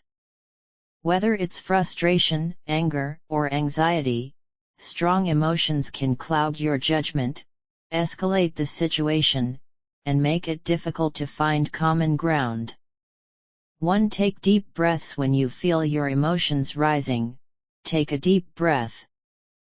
Breathing deeply helps to calm your nervous system and regain composure. Even a few seconds of focused breathing can help you slow down and think before reacting. Try to breathe in slowly through your nose for a count of 4, hold for 4 seconds, and then exhale through your mouth for a count of 4. This simple technique can help center your thoughts and give you the clarity you need to respond thoughtfully. 2. Recognize emotional triggers. Emotional triggers are events or words that cause a strong, often automatic emotional reaction. Recognizing your triggers is key to managing your emotions during difficult conversations. If you know that certain topics or phrases upset you, it's important to prepare yourself mentally for those triggers. For example, if a partner's tone of voice or an employer's criticism often sets you off, acknowledging this beforehand can help you approach the conversation with a more grounded mindset. You can remind yourself that you don't need to react impulsively to these triggers. Instead, focus on staying calm and composed. 3. Take a break if needed. Sometimes, in the heat of a difficult conversation, it may become necessary to take a break. If you feel overwhelmed or too emotional to continue, it's okay to ask for a pause. Saying something like, "I need a moment to gather my thoughts, can we continue this in 10 minutes?" gives you the space to calm down and reflect before resuming the conversation. Taking a break doesn't mean avoiding the issue, but rather giving yourself the emotional space to return to the conversation in a healthier mindset. De-escalating conflict. Even in the most difficult conversations, it is possible to de-escalate conflict and guide the discussion toward a productive resolution. Conflict escalation typically occurs when emotions become uncontrollable, and one or both parties start to respond with defensive or aggressive behaviors. 1. Stay calm and non-confrontational. One of the best ways to de-escalate a situation is to remain calm and non-confrontational. Avoid raising your voice, using accusatory language, or becoming defensive. When you remain composed, you set a tone of calmness that can encourage the other person to do the same. For instance, if your partner is raising their voice, try responding softly and calmly. This can help reduce the intensity of the conversation and make it easier to find common ground. 2. Acknowledge and validate feelings. A simple way to de-escalate tension is to validate the other person's feelings. Validation does not mean agreeing with everything they say, but it shows that you understand and respect their emotional experience. You could say, "I can see that this is really frustrating for you, and I can understand why you're upset." Even if you don't agree with all aspects of their perspective, acknowledging their feelings can help reduce defensiveness and open the door to more productive communication. 3. Focus on solutions, not problems. Shift the conversation from focusing on the problem to focusing on possible solutions. Rather than assigning blame or dwelling on past mistakes, work together to find ways to move forward. This could involve compromise, setting new boundaries, or making agreements for future behavior. For example, instead of saying, "You always forget to take out the trash, and it's really frustrating," try saying, "I feel frustrated when the trash isn't taken out, and I'd like to work out a system so it gets done on time." Conclusion. Navigating difficult conversations is an essential skill in all types of relationships. By utilizing emotional intelligence, active listening, managing your emotions, and employing de-escalation strategies, you can transform these challenging moments into opportunities for deeper connection, understanding, and growth. Remember, difficult conversations are not about winning or losing. They are about finding common ground, maintaining respect, and coming to a solution that works for both parties. In the next chapter, we will discuss how to build trust and strengthen your relationships through consistent, positive actions. Chapter 8. Building and maintaining trust. Trust is the foundation of any successful relationship, whether personal or professional. It's what allows people to feel safe, understood, and supported. Trust isn't something that's built overnight, it takes time, consistency, and effort. Without trust, communication falters, misunderstandings arise, and emotional bonds weaken. In this chapter, we will explore how to build and maintain trust in relationships, especially in difficult or emotionally charged situations. We'll discuss the essential elements of trust, how to rebuild it when it's been damaged, and practical strategies for sustaining a trustworthy and supportive connection. The essentials of trust. Trust can be broken down into several key components, and understanding these elements will help you know what is required to both build and maintain trust in any relationship. 1. Consistency and reliability. Consistency is one of the most important qualities for building trust. If someone repeatedly behaves in a way that is reliable and predictable, trust naturally develops. In a relationship, this means showing up when you say you will, following through on promises, and demonstrating that you can be counted on in both small and large ways. For example, if you commit to spending quality time with your partner, following through on that promise, whether it's a date night or simply being present during a conversation, builds trust. Reliability creates a sense of security, showing that the other person can depend on you. 2. Honesty and transparency. Honesty forms the bedrock of trust. Being truthful and transparent in your communication is crucial, even when the truth is difficult to share. Keeping secrets, withholding information, or telling half-truths can erode trust over time. However, honesty doesn't mean saying everything that comes to your mind in a hurtful or unfiltered way. It means being honest in a compassionate and respectful manner. For example, if you made a mistake, owning up to it and expressing your regret openly is more effective than deflecting blame or covering it up. Transparency goes hand in hand with honesty. Being open about your feelings, thoughts, and intentions fosters trust because it removes ambiguity and helps others feel they truly know you. 3. Mutual respect. Trust is also built upon mutual respect, valuing each other's opinions, feelings, and boundaries. When both parties feel respected, they're more likely to trust each other and invest emotionally in the relationship. Mutual respect means listening actively, showing empathy, and recognizing the other person's perspective, even when you disagree.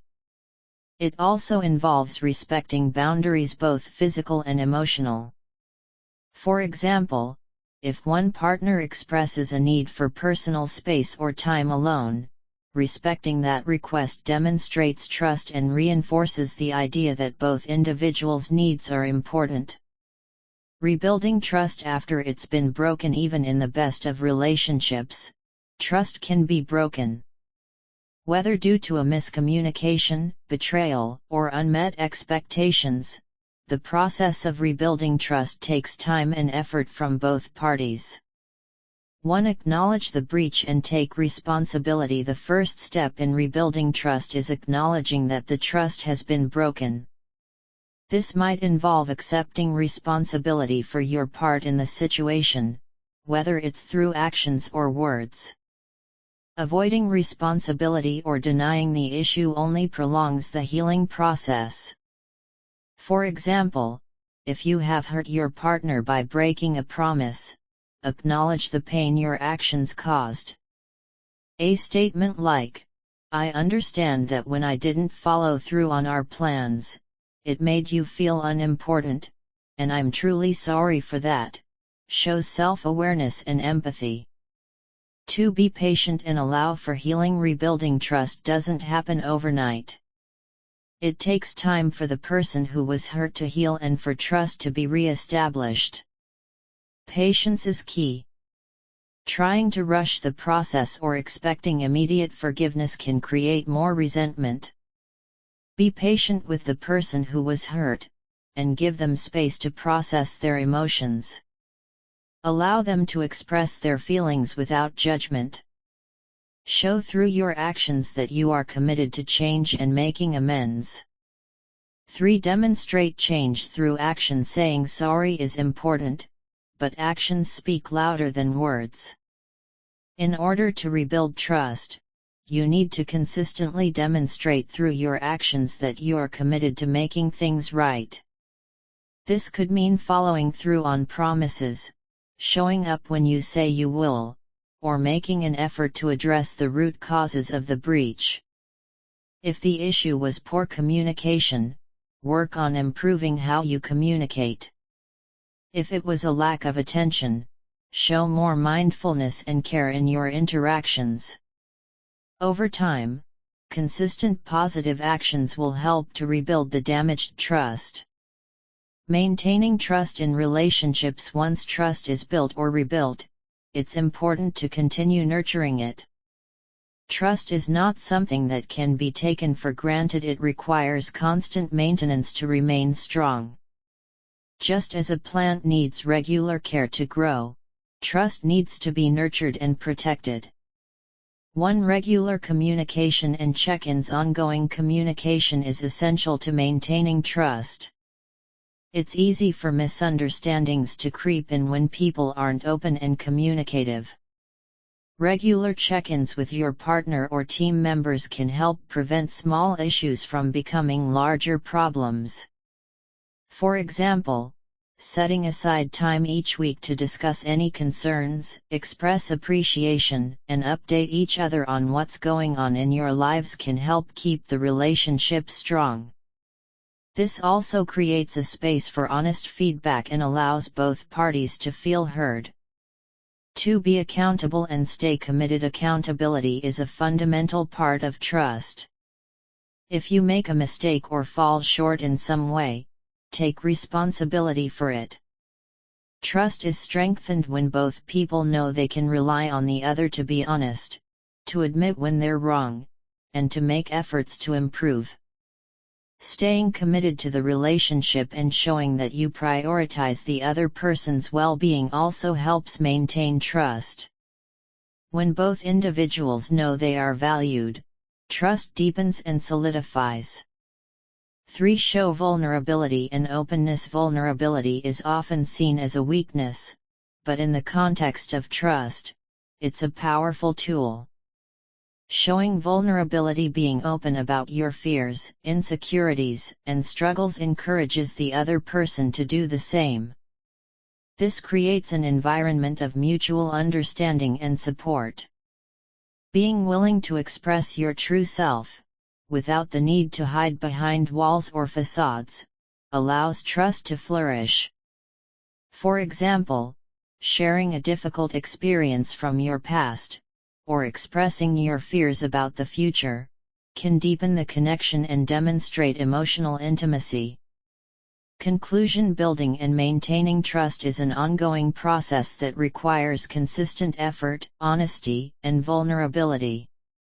When trust is present, relationships thrive, and individuals can navigate challenges together with confidence and security. However, when trust is broken, it can be repaired with patience, self-reflection, and a commitment to change. In all relationships, trust is the glue that holds everything together, and it's worth the effort to nurture and protect it. Chapter 9: Managing Conflict and Resolving Issues in Relationships. Conflict is inevitable in any relationship, but how we handle it can make all the difference in whether the relationship strengthens or weakens.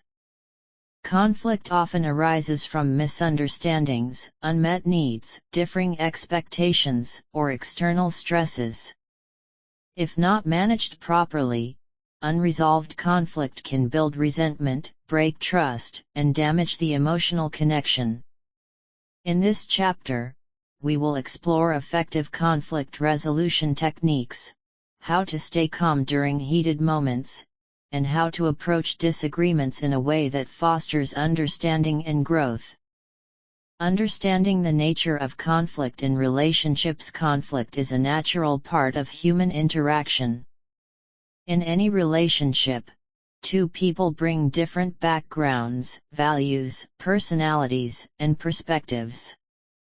These differences can lead to misunderstandings or disagreements.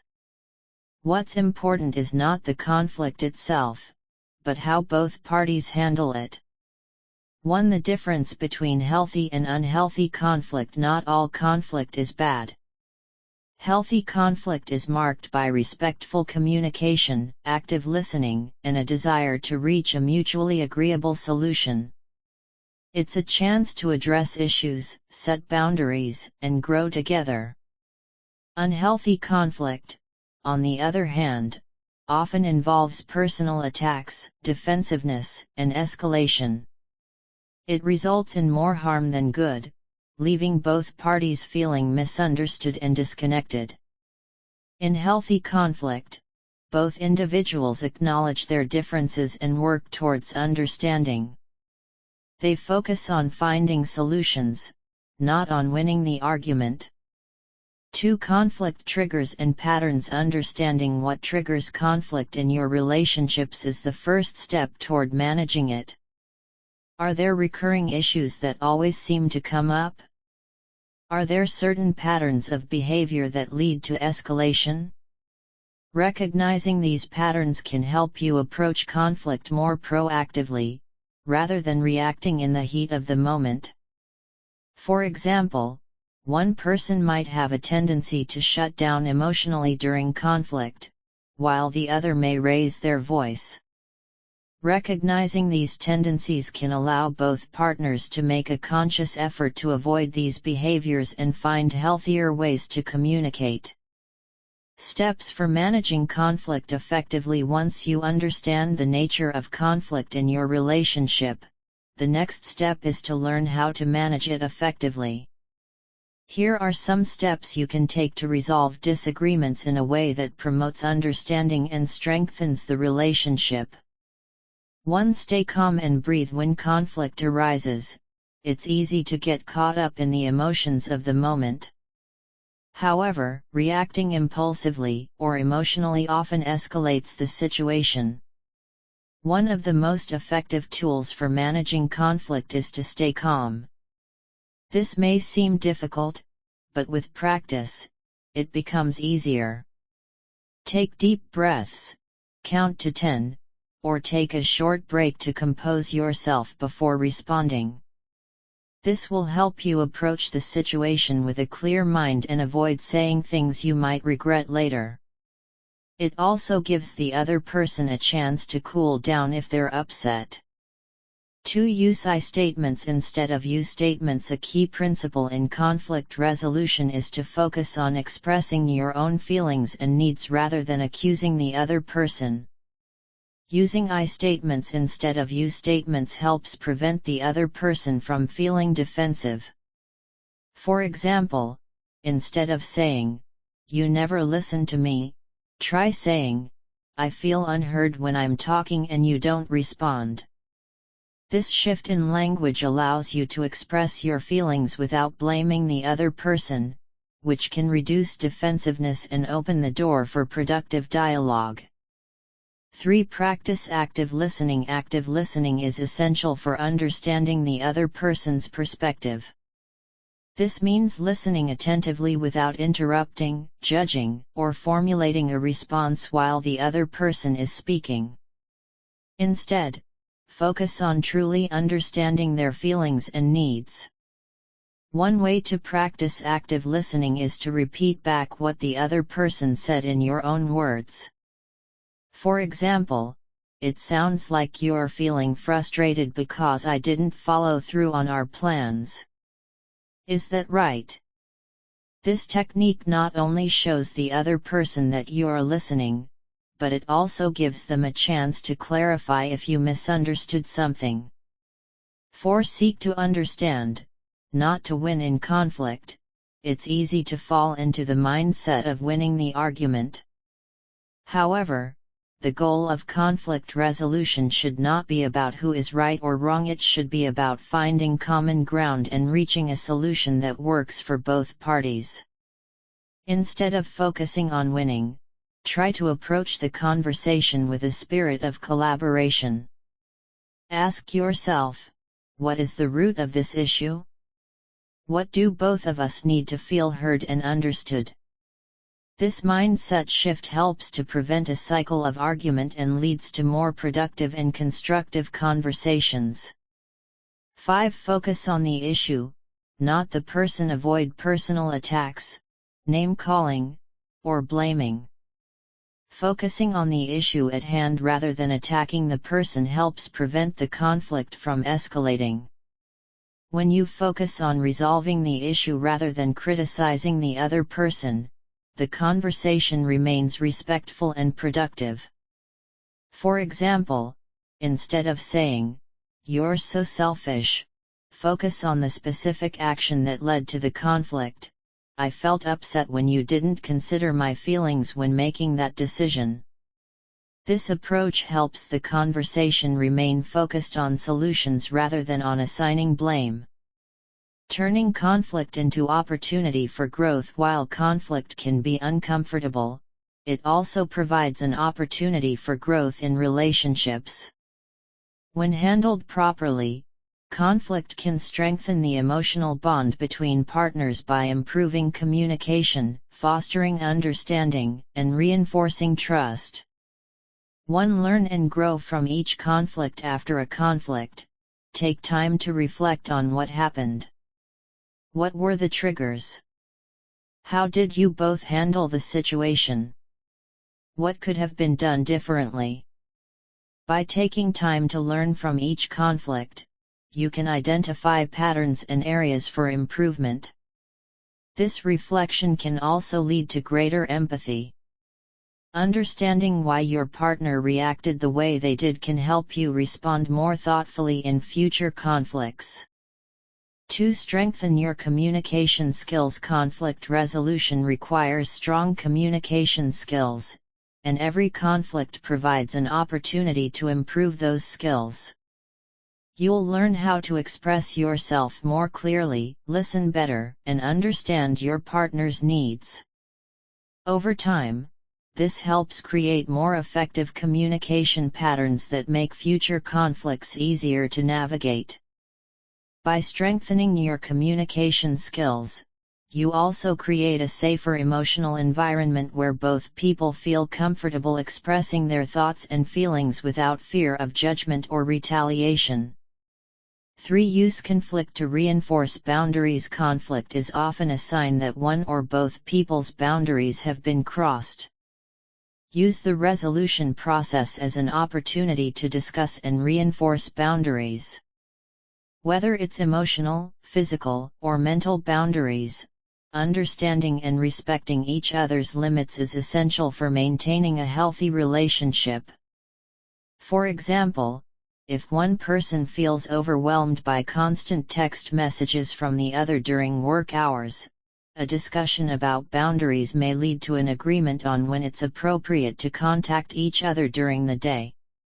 Clear boundaries help prevent misunderstandings and respect personal space. Conclusion: managing conflict in relationships is an essential skill that, when done properly, can foster deeper understanding, stronger emotional connections, and personal growth.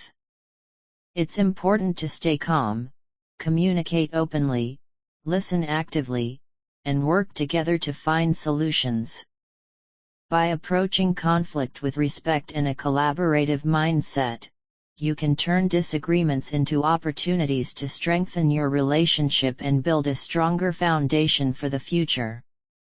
In the next chapter, we will delve into the importance of forgiveness in relationships and how to practice forgiveness to heal emotional wounds and move forward together. Chapter 10: The Power of Forgiveness in Relationships. Forgiveness is one of the most powerful tools we have in any relationship. It has the ability to heal emotional wounds, repair trust, and restore harmony when things go wrong. However, forgiveness is often misunderstood. It is not about forgetting, excusing, or minimizing the hurt, but about choosing to release the grip that resentment and anger have on our hearts and minds.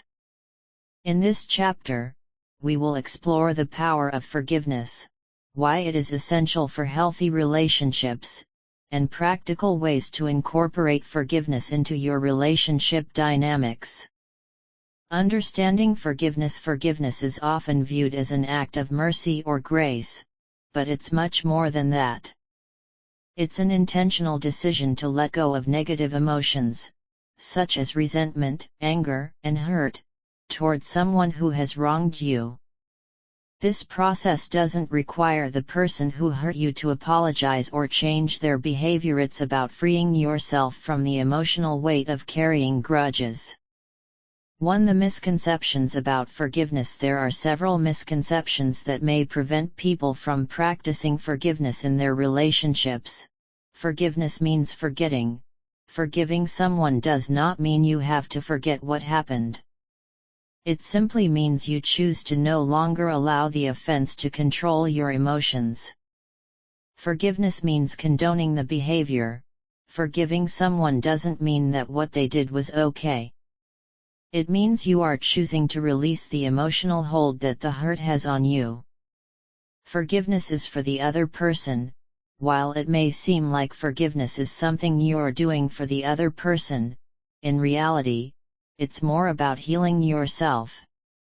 Forgiveness allows you to move forward with peace, while holding on to anger only keeps you stuck in the past. Forgiveness means everything will go back to normal. Forgiveness doesn't always mean that the relationship will go back to how it was before the hurt. It can, but it may take time and effort. The goal is to create emotional space for healing, not necessarily to restore the exact same dynamic. The role of forgiveness in healthy relationships. Forgiveness is a cornerstone of healthy relationships. Without it, conflicts can fester, resentments can build, and emotional walls can rise between people. Relationships thrive on trust, and forgiveness is what helps to rebuild trust when it has been broken. 1. Releasing resentment and anger. When you hold on to resentment and anger, they prevent you from moving forward and opening yourself up to love and understanding. These emotions trap you in a cycle of negativity that can color how you view your partner and the relationship as a whole. By choosing to forgive, you free yourself from this cycle and create space for healing. 2. Healing emotional wounds. Every relationship, at some point, will experience emotional wounds. Whether it's a betrayal, a harsh word, or a broken promise, the emotional impact can be deep.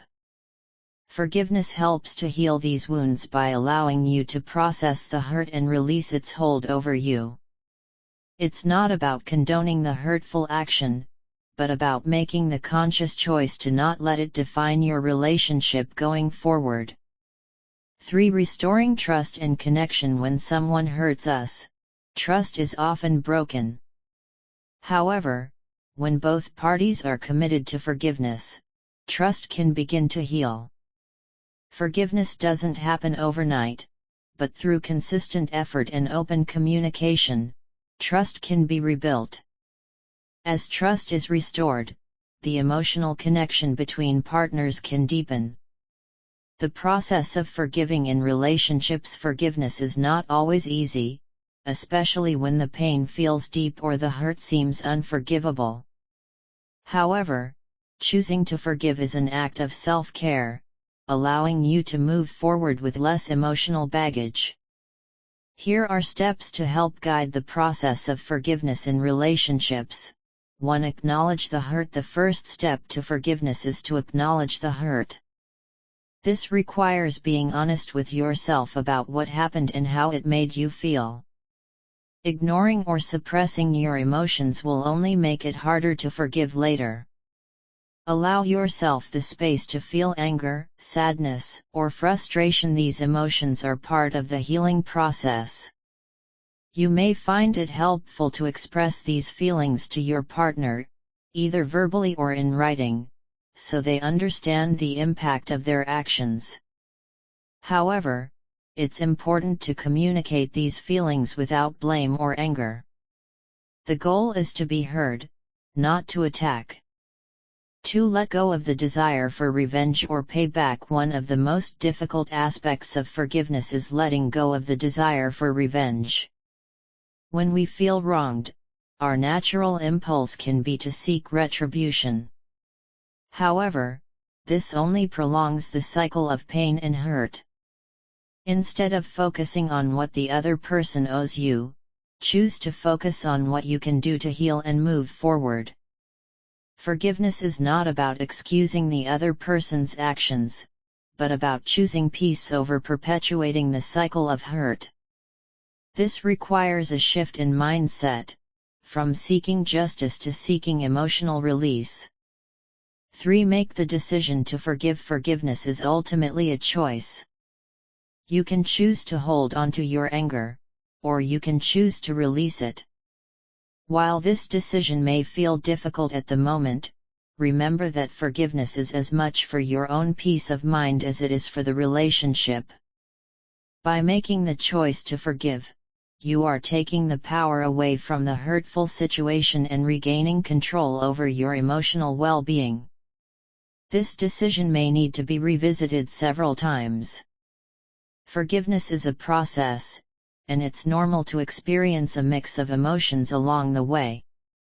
However, each time you choose forgiveness, you are moving closer to emotional freedom.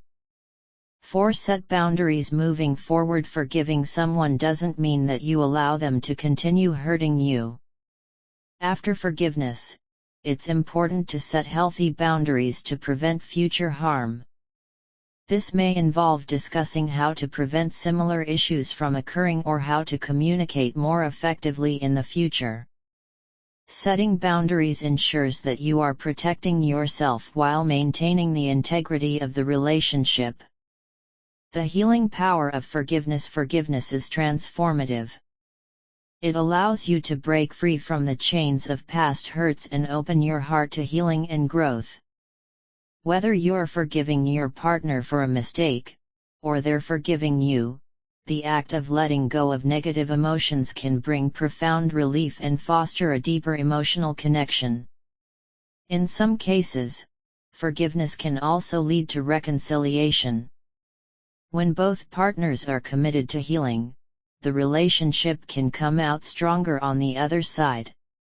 However, even if reconciliation doesn't happen immediately, forgiveness still has the power to bring peace to both parties involved. Conclusion. Forgiveness in relationships is a gift, both for yourself and for your partner. It's an opportunity to heal, rebuild trust, and deepen the emotional bond between you. While it may be challenging at times, the process of forgiveness allows both individuals to move forward, free from the emotional weight of past hurts. As you continue to practice forgiveness in your relationships, remember that it is not a one-time act but a continuous choice to prioritize healing over holding on to resentment. Forgiveness has the power to transform relationships and create a more peaceful, loving, and understanding connection. Chapter 11. Fostering emotional intimacy in relationships. Emotional intimacy is the glue that holds relationships together. It's the bond that allows partners to feel deeply connected, safe, and understood. Without emotional intimacy, relationships can feel shallow, distant, and unfulfilling. In this chapter, we will explore what emotional intimacy truly means, why it's essential for healthy relationships, and how to foster it in your own connection. Understanding emotional intimacy. Emotional intimacy is the ability to share your innermost thoughts, feelings, and vulnerabilities with your partner and feel heard, accepted, and supported. It's the emotional closeness that enables you to connect on a deeper level, beyond surface-level interactions. When emotional intimacy is present in a relationship, both partners feel safe to be their true selves, knowing that they will be met with understanding and compassion. 1. Emotional intimacy versus physical intimacy. While physical intimacy such as touching, kissing, and sex plays a crucial role in relationships, emotional intimacy is the foundation upon which physical intimacy can flourish. Emotional intimacy allows both partners to feel emotionally connected, which in turn enhances the physical aspect of the relationship. Without emotional intimacy, physical intimacy may feel hollow or disconnected. 2. The importance of emotional intimacy. Emotional intimacy has several benefits in relationships. Deeper connection. It allows both partners to feel deeply connected on an emotional level, strengthening the bond. Increased trust. Emotional intimacy fosters trust, as partners are able to share their true selves without fear of judgment or rejection. Mutual support. It creates a safe space for both partners to offer and receive support, whether it's for personal challenges or relationship issues. Improved communication. Emotional intimacy encourages open and honest communication, which is vital for resolving conflicts and building understanding. The challenges to emotional intimacy. While emotional intimacy is essential, it's not always easy to achieve or maintain. Several factors can get in the way, including fear of vulnerability. Opening up emotionally can be intimidating. Many people fear being judged, rejected, or hurt if they reveal their true thoughts and feelings. Emotional baggage. Past experiences, whether from previous relationships or childhood, can create emotional barriers that prevent us from fully connecting with others. Poor communication skills. If partners struggle with effective communication, emotional intimacy can be difficult to achieve. Misunderstandings, defensiveness, and lack of empathy can all hinder emotional closeness. Busy or stressful lives. In today's fast-paced world, it's easy to let emotional intimacy take a back seat to work, family responsibilities, and other obligations. Emotional disconnection can happen when couples aren't intentional about prioritizing their bond. How to foster emotional intimacy. Building and maintaining emotional intimacy requires intention, patience, and vulnerability. Here are several ways to nurture emotional closeness in your relationship. 1. Practice active listening. One of the most powerful ways to foster emotional intimacy is through active listening. Active listening means fully focusing on your partner's words without interrupting, judging, or formulating a response while they're speaking. Instead, focus on understanding their perspective and emotions. To practice active listening, make eye contact and give your partner your full attention. Avoid distractions, such as phones or TV. Reflect back what you hear to show that you understand. It sounds like you're feeling frustrated because. Ask open-ended questions to encourage deeper conversation. Active listening helps your partner feel heard and validated, which is essential for emotional connection. 2. Share vulnerably and honestly. Vulnerability is the key to emotional intimacy. Sharing your fears, insecurities, and desires creates a space for your partner to do the same. When both partners are open and honest with each other, it fosters a deep emotional bond. To cultivate vulnerability, share your thoughts and feelings without fear of judgment or rejection. Be honest about your needs and desires in the relationship. Talk about your past experiences, both positive and negative, that have shaped who you are. Express your love and appreciation for your partner in a way that feels authentic to you. Being vulnerable isn't always easy, but it's a crucial part of building emotional intimacy. When you allow yourself to be open and honest, you create an environment where your partner feels safe to do the same.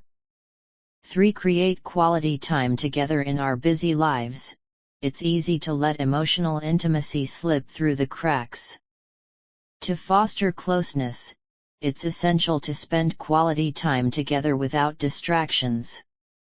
This time doesn't have to be elaborate. Simple, meaningful moments can make all the difference. Ways to create quality time: have regular date nights where you can talk and connect without interruptions.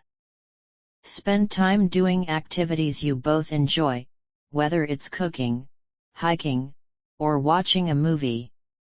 Take walks or sit together in quiet moments to talk about life, dreams, or even share light-hearted conversations. Quality time allows you both to reconnect emotionally, share your day-to-day experiences, and strengthen your bond. 4. Be empathetic and compassionate. Empathy is the ability to understand and share the feelings of another person. It's crucial for emotional intimacy because it allows partners to feel validated and supported. When you approach your partner's emotions with empathy and compassion, you create a safe space for them to open up. To practice empathy, listen to your partner's feelings without judgment or trying to fix the situation immediately. Acknowledge their emotions and validate their experience. I can see how that would be really tough for you. Offer physical comfort, such as a hug or a gentle touch, when appropriate. Be patient and understanding, even if you don't fully agree with their perspective. Empathy helps both partners feel emotionally seen and understood, which is essential for fostering deep intimacy. 5. Be consistent and reliable. Emotional intimacy thrives in an environment where both partners feel secure. Consistency and reliability are key components of that security. When your partner knows they can depend on you, it builds trust and deepens emotional closeness. To be consistent and reliable, follow through on promises and commitments. Be present emotionally, even when life gets challenging. Offer support when your partner needs it, both in good times and bad. Show up for the small moments, sending a text to check in, offering a word of encouragement, or making time for a quick conversation. Consistency in both your actions and emotions creates a foundation of security that fosters emotional intimacy. The role of physical touch in emotional intimacy. Physical touch is an essential part of emotional intimacy. It communicates love, affection, and care in a way that words sometimes cannot. Physical intimacy, whether it's holding hands, hugging, or cuddling, helps to strengthen the emotional connection between partners. While physical touch is not the only way to build intimacy, it plays a significant role in deepening emotional closeness. It's important to find ways to connect physically that feel comfortable and meaningful to both partners. Overcoming challenges in emotional intimacy. While emotional intimacy is vital for a strong relationship, it is not always easy to maintain. Life challenges, stress, and personal issues can make it difficult to stay emotionally connected. Here are some tips for overcoming challenges. Seek professional help. If emotional intimacy is lacking due to communication problems or unresolved issues, consider seeking couples counseling to help navigate the difficulties. Be patient. Building emotional intimacy takes time. Be patient with yourself and your partner as you work together to strengthen your bond. Communicate regularly. Regular check-ins can help both partners stay in touch with each other's emotional needs and concerns. Conclusion: fostering emotional intimacy is one of the most rewarding aspects of a relationship. When partners feel emotionally connected, they are able to weather the challenges of life together, support each other through difficult times, and share the joys of life with a deep sense of connection. By practicing active listening, vulnerability, empathy, and consistency, you can create a relationship that thrives on emotional intimacy and grows stronger with time. Chapter 12: Keeping the Passion Alive in Long-Term Relationships. In the beginning stages of a relationship, passion comes naturally. The excitement, the butterflies, the thrill of new experiences, these feelings create a deep emotional connection and strong attraction. However, as time goes on, it's easy for couples to fall into routines that may leave the initial spark of passion fading. Keeping the passion alive in long-term relationships requires intention, effort, and an openness to change and growth. In this chapter, we will explore how to maintain passion in long-term relationships by focusing on emotional, physical, and mental connection, along with practical steps to reignite the excitement and intimacy you shared at the beginning. Why passion fades over time. Before diving into strategies to reignite passion, it's important to understand why it may fade over time. The reality is that relationships evolve, and passion can naturally dip as life becomes busier, more predictable, or more stressful. Some common reasons for this decline include routine and familiarity. As you get to know each other better, the novelty that once created excitement begins to wear off. Routine takes over, and the spark you once felt might not be as present. Stress and responsibilities, work, parenting, financial concerns, and other obligations can create emotional fatigue. When stress levels rise, passion can take a back seat as the relationship is overshadowed by the demands of everyday life. Lack of communication. When emotional intimacy fades, the physical connection often follows. If couples aren't communicating their needs and desires, it's easy for emotional and physical disconnection to occur. Resentment or unresolved conflicts. Unresolved issues, resentment, or lingering tension can affect the emotional closeness between partners. Without addressing these concerns, passion can slowly dissipate. The power of emotional and physical intimacy. To keep the passion alive, it's essential to nurture both emotional and physical intimacy. These two aspects of the relationship work hand in hand to deepen your connection and maintain attraction. Emotional intimacy allows you to share vulnerabilities, build trust, and stay in tune with each other's needs. Physical intimacy, including touch, affection, and sex, reinforces that emotional bond and creates closeness. 1. Cultivate emotional intimacy. Communicate openly and honestly. Regularly check in with each other about how you're feeling, your relationship dynamics, and any challenges you may be facing. Open, honest communication strengthens your emotional connection, making it easier to overcome obstacles and reignite passion. Be vulnerable. Share your thoughts, dreams, fears, and feelings with your partner. Vulnerability breeds trust and emotional closeness, which is essential for keeping the emotional connection strong. Be open to listening to your partner's vulnerabilities as well. Support each other. Be your partner's biggest supporter in both good times and bad. Offer emotional support when they're feeling down and celebrate their successes when they're feeling up. This sense of mutual care strengthens the bond between you. 2. Prioritize physical touch. Physical affection is a powerful tool for keeping the passion alive. It's not just about sex, it's about simple, meaningful touches that help you feel close and connected. Small gestures matter. Holding hands, hugging, kissing, and cuddling help you stay physically connected in a non-sexual way.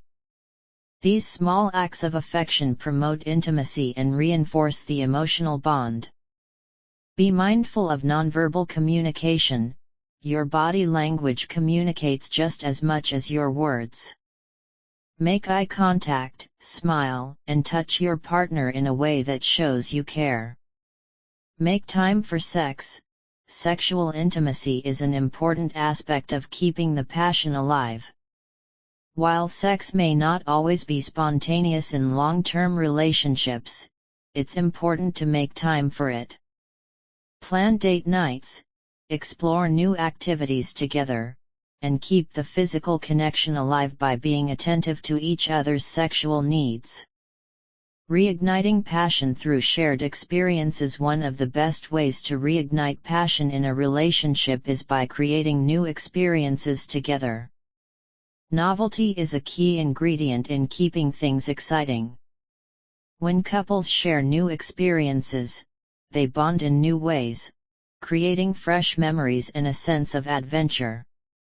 Traveling together can reinvigorate your relationship by offering new environments, adventures, and opportunities to connect. Whether it's a weekend getaway or a more elaborate vacation, traveling provides an escape from the routine and fosters shared experiences that can reignite the spark. Explore new destinations, cultures, and activities that challenge both of you to grow and experience the world from a new perspective. Use the time away from daily life to reconnect, have fun, and create lasting memories. 2. Take up new hobbies together. Engaging in new activities together can help you bond in fresh ways. Whether it's learning a new language, taking a cooking class, or starting a fitness routine, shared hobbies encourage teamwork and create a sense of excitement. Choose activities that both partners are excited about. New hobbies bring a sense of novelty and adventure into the relationship, which can reignite passion. Challenge each other and celebrate your progress together. The sense of accomplishment from learning something new can strengthen the bond between you. 3. Plan regular date nights. Even in long-term relationships, date nights are essential for maintaining passion. Make it a priority to have regular, uninterrupted quality time together, just like you did in the early stages of your relationship. Plan creative and thoughtful dates that are tailored to both of your interests. Surprise your partner with spontaneous gestures to keep things exciting. Use date nights as an opportunity to reconnect, laugh, and create new memories. Keeping the fun and excitement alive helps reinforce the emotional bond and enhances intimacy. Overcoming challenges to passion. Life will inevitably throw challenges your way, and these obstacles can impact your emotional and physical connection. Here are some tips for overcoming common challenges. 1. Address stress together. Stress can drain energy and reduce emotional intimacy. It's important to support each other during stressful times and find ways to manage the pressures of life together.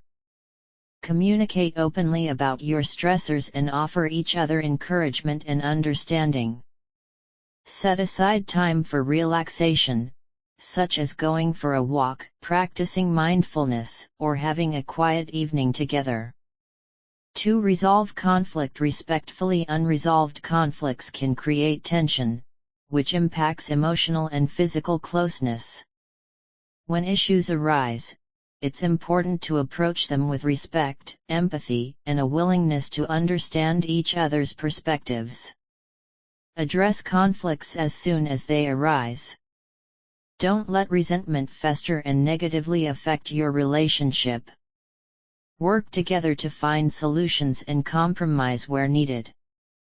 3. Stay connected through life's changes. As life evolves, so will your relationship.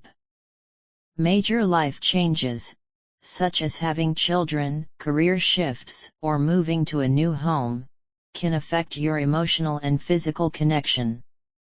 It's important to stay flexible and adapt to these changes as a couple. Make time for each other, even during busy or challenging times.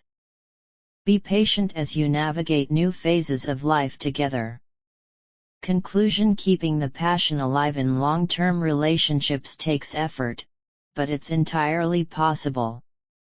By prioritizing emotional intimacy, physical affection, and shared experiences, you can maintain the spark and excitement that brought you together in the first place.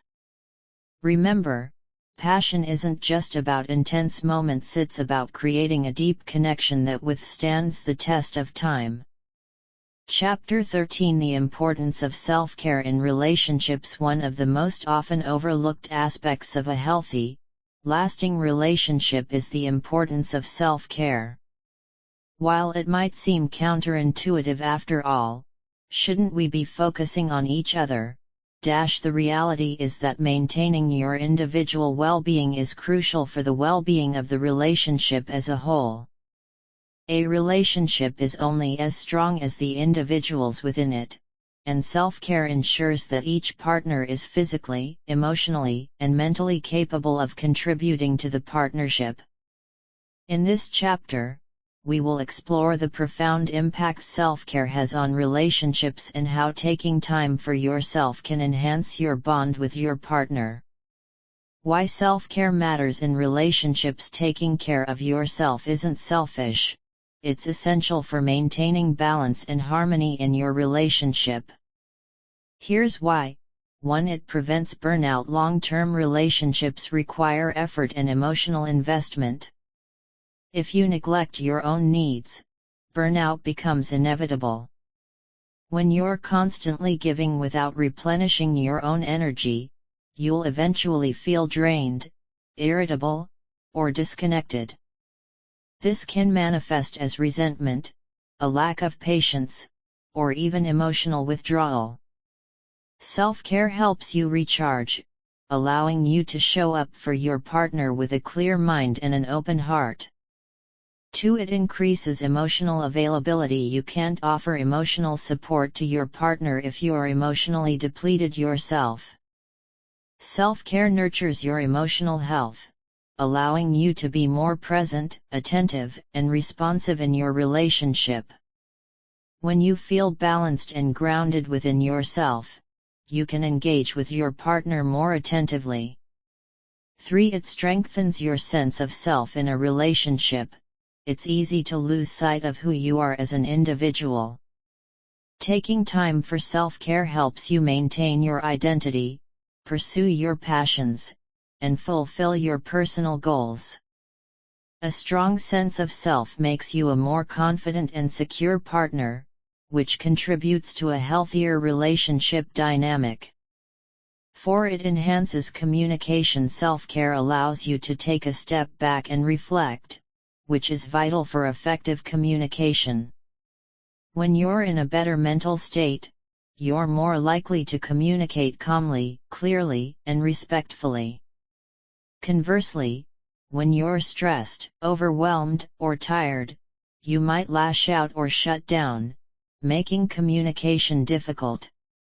Practical ways to practice self-care in your relationship. Now that we understand the importance of self-care, let's look at practical ways to incorporate it into your daily life, both individually and within the context of your relationship.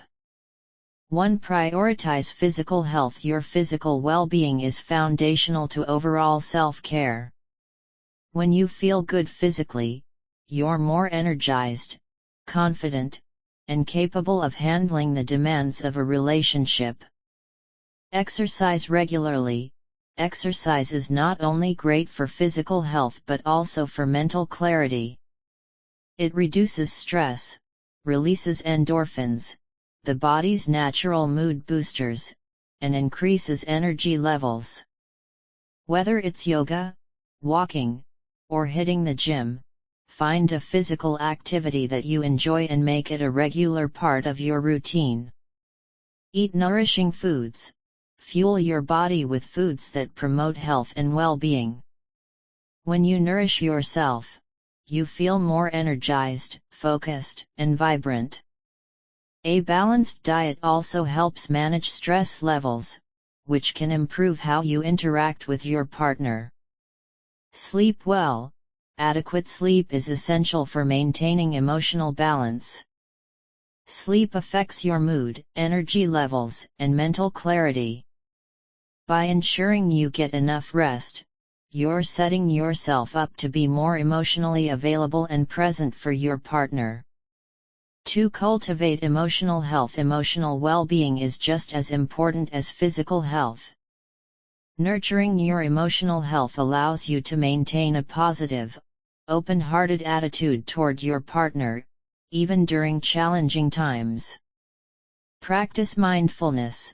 Take time to be present in the moment.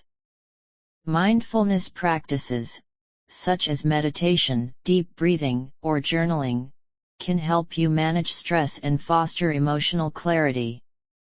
These practices encourage you to reflect on your emotions and respond to them in a balanced way, which ultimately enhances the emotional connection in your relationship. Set boundaries. Healthy boundaries are crucial for maintaining emotional well-being. Know when to say no and when to step back from stressful situations. Communicate your boundaries with your partner in a loving, non-confrontational way to ensure mutual respect and understanding. Seek support.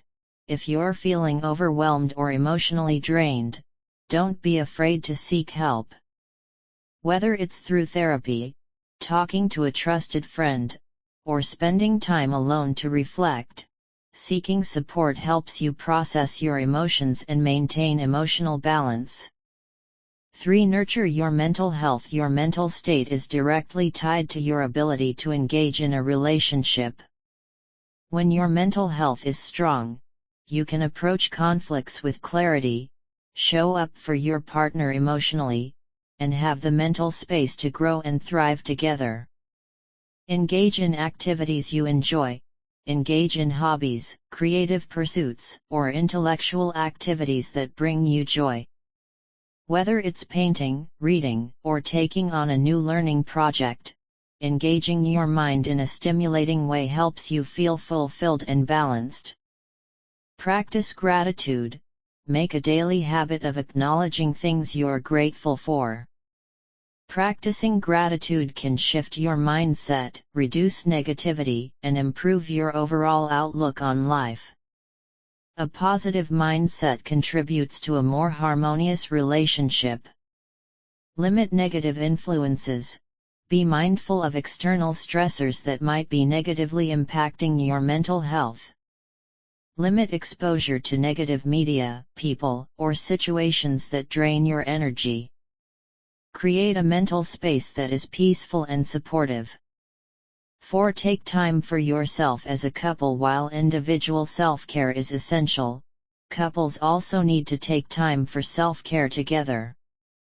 It's important to nurture your relationship and take steps to ensure that you're both maintaining emotional and physical health as a unit. Schedule couple time. In the busyness of life, it's easy to neglect the relationship. Make time to spend together without distractions. Whether it's a date night, a weekend getaway, or simply a quiet evening at home, quality time helps you reconnect emotionally and strengthens your bond. Engage in shared hobbies. Find activities that both partners enjoy and can do together.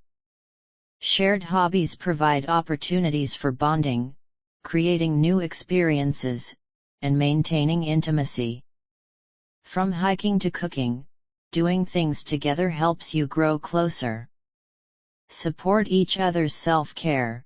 Encourage your partner in their own self-care journey. Be supportive of their needs and show them love and respect as they engage in their personal wellness practices. When you both prioritize self-care, the relationship benefits in countless ways. Conclusion: self-care is not only an individual responsibility but a shared one in relationships. By taking care of yourself, you bring a more vibrant, balanced, and emotionally available version of yourself to the relationship. This benefits both you and your partner, fostering a deeper connection and a more fulfilling partnership. In the next chapter, we will dive into the power of emotional vulnerability in relationships and how it contributes to a stronger, more authentic bond. Chapter 14: The Power of Emotional Vulnerability in Relationships. Emotional vulnerability is the cornerstone of deep, meaningful relationships. It is the act of being open and honest about our feelings, fears, desires, and insecurities with another person. Vulnerability requires courage, trust, and a willingness to expose parts of ourselves that we might otherwise hide. But, when nurtured, emotional vulnerability can strengthen the connection between partners, build intimacy, and create a safe space for both people to grow together.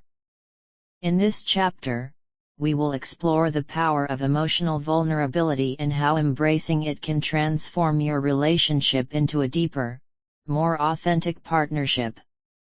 Understanding emotional vulnerability. Emotional vulnerability is often misunderstood. It's easy to confuse vulnerability with weakness, but the truth is quite the opposite. Vulnerability is the strength to show up authentically, even in the face of fear or uncertainty. It is being honest about your feelings and opening up to your partner, despite the risk of rejection or misunderstanding. Vulnerability is not about oversharing every emotion or being emotionally exposed at all times. Rather, it's about creating a safe space where both partners can be honest about their emotions without fear of judgment or retaliation. When we open ourselves to this kind of emotional honesty, we invite our partners to do the same. Why emotional vulnerability matters. 1. It builds trust. Trust is the foundation of any successful relationship, and emotional vulnerability is the gateway to establishing that trust. When we allow ourselves to be vulnerable with our partner, we show them that we trust them to handle our emotions with care. In turn, this encourages the partner to be vulnerable as well, leading to a mutual trust that strengthens the bond. Trust is a two-way street, and vulnerability is the bridge that connects two people in an intimate, trusting partnership. 2. It fosters intimacy. Intimacy is not just about physical closeness, it's also about emotional connection. When you share your innermost thoughts and feelings with your partner, you create a deep emotional bond that transcends surface-level interactions. Vulnerability allows both partners to understand each other on a more profound level, which deepens the emotional intimacy in the relationship. The more vulnerable you are, the more emotionally connected you become. This intimacy enhances the overall quality of your relationship and increases the satisfaction both partners feel. 3. It encourages authenticity. One of the biggest challenges in relationships is the tendency to hide parts of ourselves that we fear may not be accepted. When we practice emotional vulnerability, we give ourselves permission to show up authentically without fear of being judged or criticized. This authenticity allows both partners to embrace each other's true selves, without the need for masks or pretenses. Authenticity creates a sense of freedom in the relationship, where both partners can be their real selves, without fear of rejection. This leads to a more fulfilling, genuine connection. 4. It promotes healthy conflict resolution. Conflict is inevitable in any relationship, but emotional vulnerability can play a crucial role in resolving conflicts in a healthy, constructive way. When you're vulnerable, you are more likely to express your emotions in a calm and honest manner, rather than resorting to defensiveness or avoidance. Being vulnerable allows you to communicate your needs and concerns more clearly, which helps prevent misunderstandings and promotes open, honest dialogue. This makes it easier for both partners to work through their differences and find solutions together. How to embrace emotional vulnerability. Now that we understand the importance of emotional vulnerability, let's explore some practical strategies for embracing it in your relationship. 1. Practice self-awareness. Before you can be emotionally vulnerable with your partner, you need to be in tune with your own feelings. Self-awareness is the first step toward vulnerability. Take time to reflect on your emotions, recognize what triggers them, and identify your needs. Journaling, meditation, or simply taking a moment to check in with yourself can help you gain clarity about your emotional state. When you understand your emotions, you'll feel more confident in expressing them to your partner. 2. Create a safe space for vulnerability. Vulnerability thrives in an environment of trust and safety. For emotional vulnerability to be effective, both partners must feel secure in expressing their feelings without fear of judgment, rejection, or retaliation. Create a safe space by fostering open, non-judgmental communication. Let your partner know that their feelings are valid, and encourage them to express their emotions honestly. Reassure them that they will be met with empathy and understanding, not criticism or defensiveness. 3. Share your emotions honestly. Once you've built self-awareness in a safe space, it's time to share your emotions with your partner. Be honest and direct about how you feel. Whether you're experiencing joy, sadness, frustration, or fear, it's important to communicate these emotions clearly. Use I statements to express how you feel without blaming or criticizing your partner. For example, instead of saying, "You make me angry," try saying, "I feel frustrated when this happens." This approach allows you to take responsibility for your emotions and encourages a constructive, rather than confrontational, conversation. 4. Be open to your partner's vulnerability. Emotional vulnerability is a two-way street. While it's important to express your own feelings, it's equally important to listen to your partner's emotions with empathy and understanding. Allow them to be vulnerable without judgment and respond with compassion and care. When both partners are open to vulnerability, it creates a stronger emotional connection and promotes mutual understanding. This can deepen the bond and foster a more supportive, loving relationship. 5. Embrace imperfection. Vulnerability often involves sharing your flaws, insecurities, and fears. It's important to remember that perfection is not the goal. Embrace the imperfections in yourself and in your relationship. Vulnerability is not about being flawless, it's about being real and authentic. Acknowledge that you and your partner are both human, and that emotional struggles are a natural part of life. By embracing imperfection, you create space for growth, healing, and deeper emotional connection. Common challenges with vulnerability. While emotional vulnerability is powerful, it's not always easy. Many people struggle with vulnerability because of past experiences, fears of rejection, or deep-rooted insecurities. Here are some common challenges people face when trying to be vulnerable. 1. Fear of rejection. The fear of being rejected or abandoned is one of the most common barriers to emotional vulnerability. This fear can prevent people from opening up to their partner, out of concern that they will be judged or not accepted. To overcome this fear, it's important to remind yourself that vulnerability is an invitation to deeper connection. When you open up to your partner, you're allowing them to see the real you, imperfections, fears, and all. If your partner loves and accepts you, they will embrace your vulnerability with compassion. 2. Fear of being hurt. Another barrier to vulnerability is the fear of being hurt emotionally. Past experiences of betrayal, rejection, or emotional pain can make it difficult to trust others with our innermost feelings. However, if we allow ourselves to stay closed off due to past hurt, we deny ourselves the chance for healing and growth.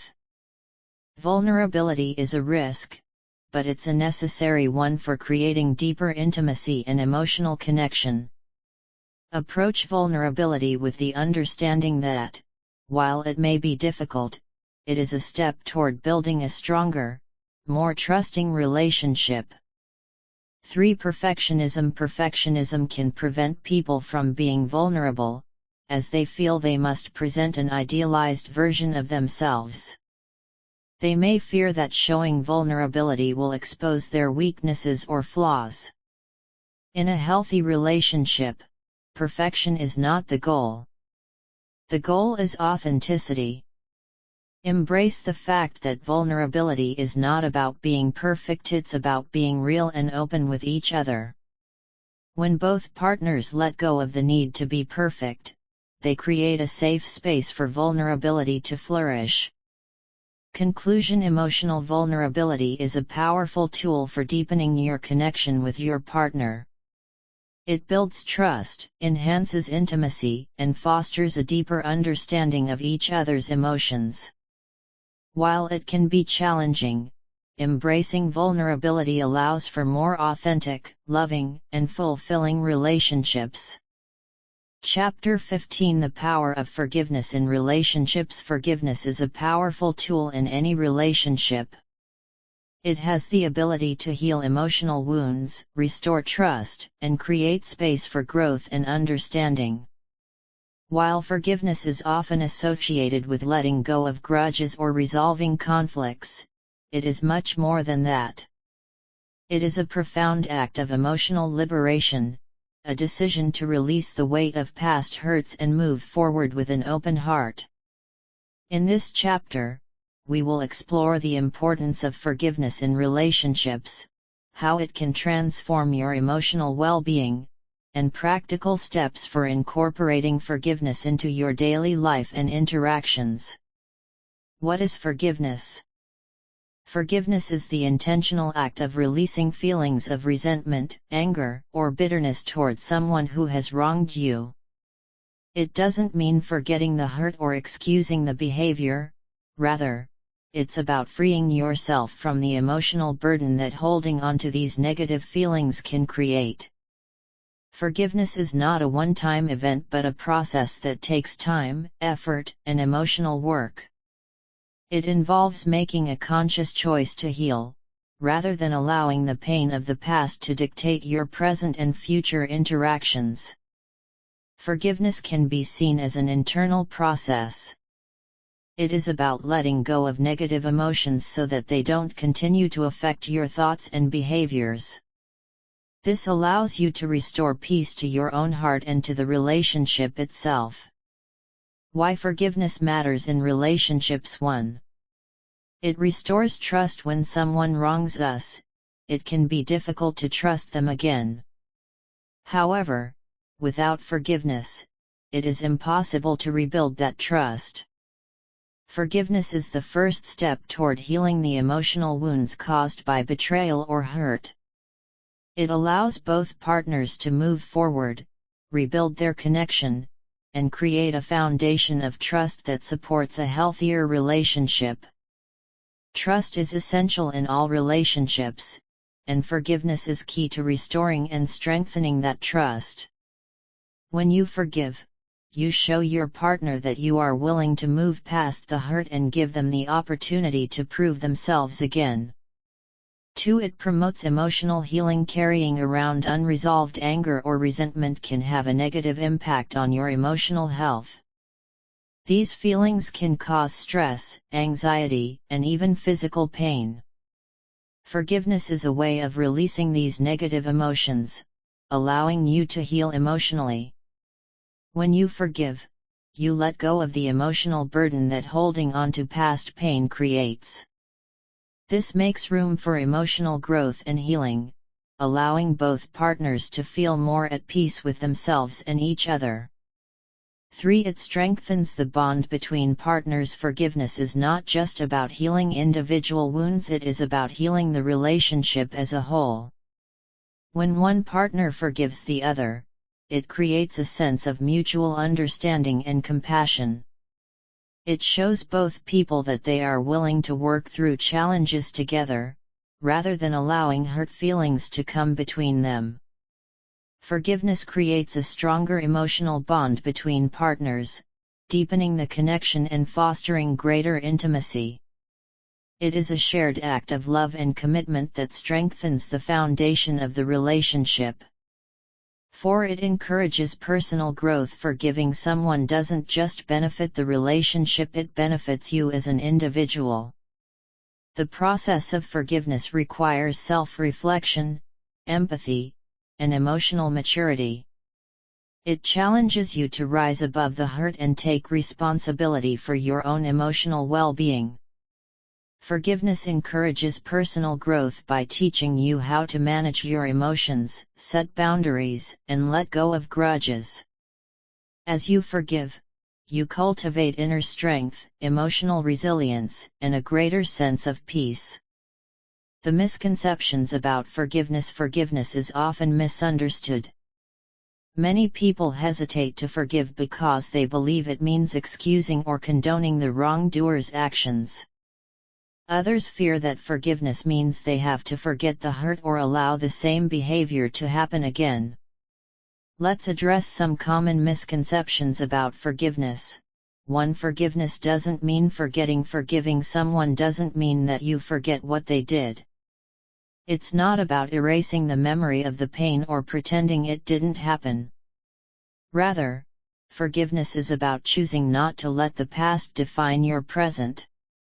When you forgive, you allow yourself to move forward without allowing the past to continue affecting your emotions. It's an act of letting go of the negative feelings that keep you stuck in the past. 2. Forgiveness doesn't mean accepting the behavior. Forgiving someone does not mean that you approve of or accept the hurtful behavior. Forgiveness is not about excusing someone's actions, but rather about freeing yourself from the emotional weight of anger, resentment, or pain. By forgiving, you acknowledge the hurt, but you choose not to let it control your emotional state or dictate your future interactions. 3. Forgiveness is not for the other person, it's for you. Many people think that forgiveness is about doing something for the person who wronged them. In reality, forgiveness is primarily for your own emotional healing. It's about releasing negative emotions and finding peace, so that you can move forward in a healthy and empowered way. When you forgive, you free yourself from the emotional shackles that keep you stuck in bitterness and resentment. You reclaim your emotional power and create space for healing and growth. Steps to forgiveness. Forgiveness is a process that takes time, patience, and practice. Here are some practical steps you can take to begin the process of forgiveness in your relationship. 1. Acknowledge the pain. The first step in forgiveness is acknowledging the hurt. It's important to recognize and accept the pain that has been caused.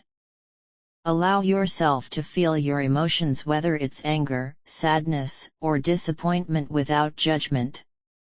Only by confronting the pain can you begin to heal. 2. Reflect on the situation. Take time to reflect on the situation that led to the hurt.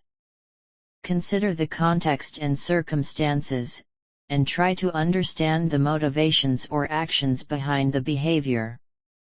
While this doesn't excuse the wrong, understanding the situation can help you approach forgiveness with empathy. 3. Make the choice to forgive. Forgiveness is a conscious choice. It's not something that happens automatically, it requires intentional action. Decide that you are willing to let go of the hurt and move forward. This choice may not come easily, but it's the first step toward emotional freedom. 4. Express your feelings. Once you've processed your emotions, it's important to express your feelings to the person who hurt you. Be honest and open about how their actions affected you, and explain why forgiveness is important to you. This conversation can be difficult, but it creates an opportunity for healing and understanding. 5. Let go of the grudge. After you've communicated your feelings, it's time to let go of the grudge. Holding on to resentment only prolongs the pain and keeps you emotionally stuck. Choose to release the negative feelings and make space for healing and growth. 6. Focus on moving forward. Forgiveness is not just about releasing the past, it's about moving forward.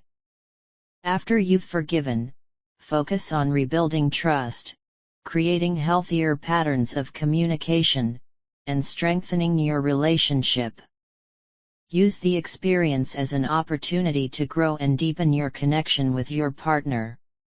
Common challenges in forgiveness. Forgiveness is not always easy, and there will be times when it feels impossible to forgive.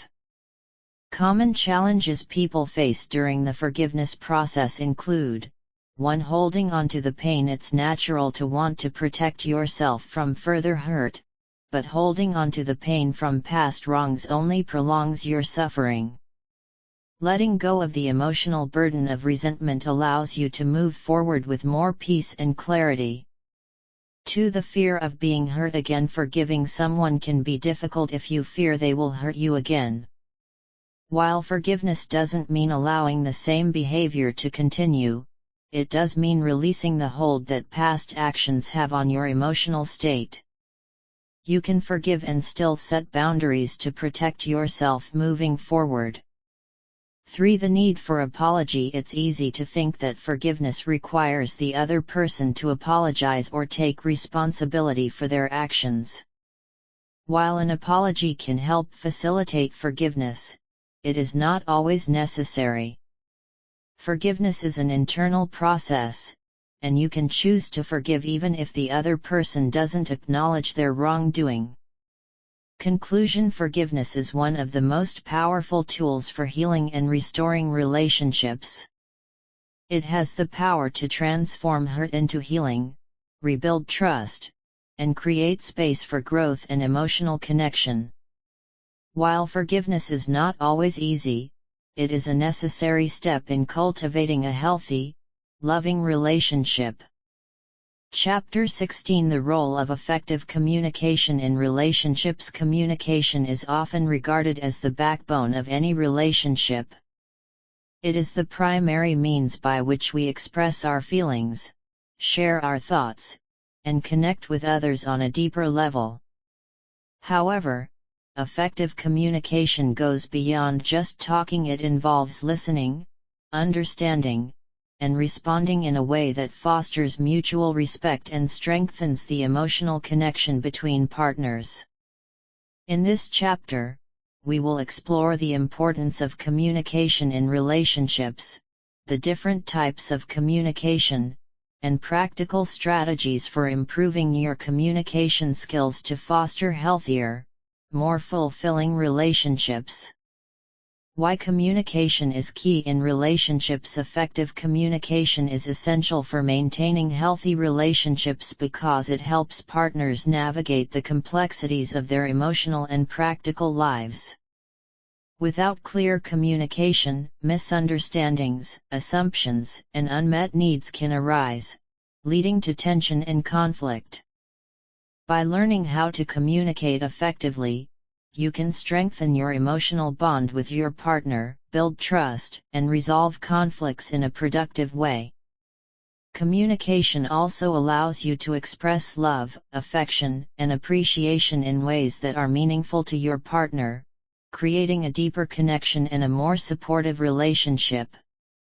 The different types of communication. Communication can take many forms, and it's important to understand the different ways we communicate in order to improve our interactions. The key types of communication include: 1. Verbal communication. Verbal communication is the most obvious form of communication. It involves the words we use to express our thoughts, feelings, and intentions. However, effective verbal communication is not just about the content of what we say, it's also about how we say it. Tone of voice, volume, and inflection can all affect how our message is received. For example, a gentle tone can convey empathy and understanding, while a harsh tone may come across as aggressive or dismissive. The words we choose also matter. Using I statements rather than you statements can help prevent defensiveness and foster a more constructive conversation. 2. Nonverbal communication. Nonverbal communication includes all the ways we communicate without words. This can include body language, facial expressions, eye contact, and even physical touch. Nonverbal cues can often convey more information than words, as they reflect our true emotions and attitudes. For example, crossed arms might signal defensiveness or discomfort, while an open posture can indicate receptivity and engagement. Paying attention to your partner's nonverbal cues can help you better understand how they are feeling, even if they are not explicitly saying it. 3. Active listening. Active listening is a crucial aspect of communication that is often overlooked. It involves fully concentrating on what the other person is saying, rather than just waiting for your turn to speak. Active listening requires being present in the moment and showing genuine interest in the speaker's message.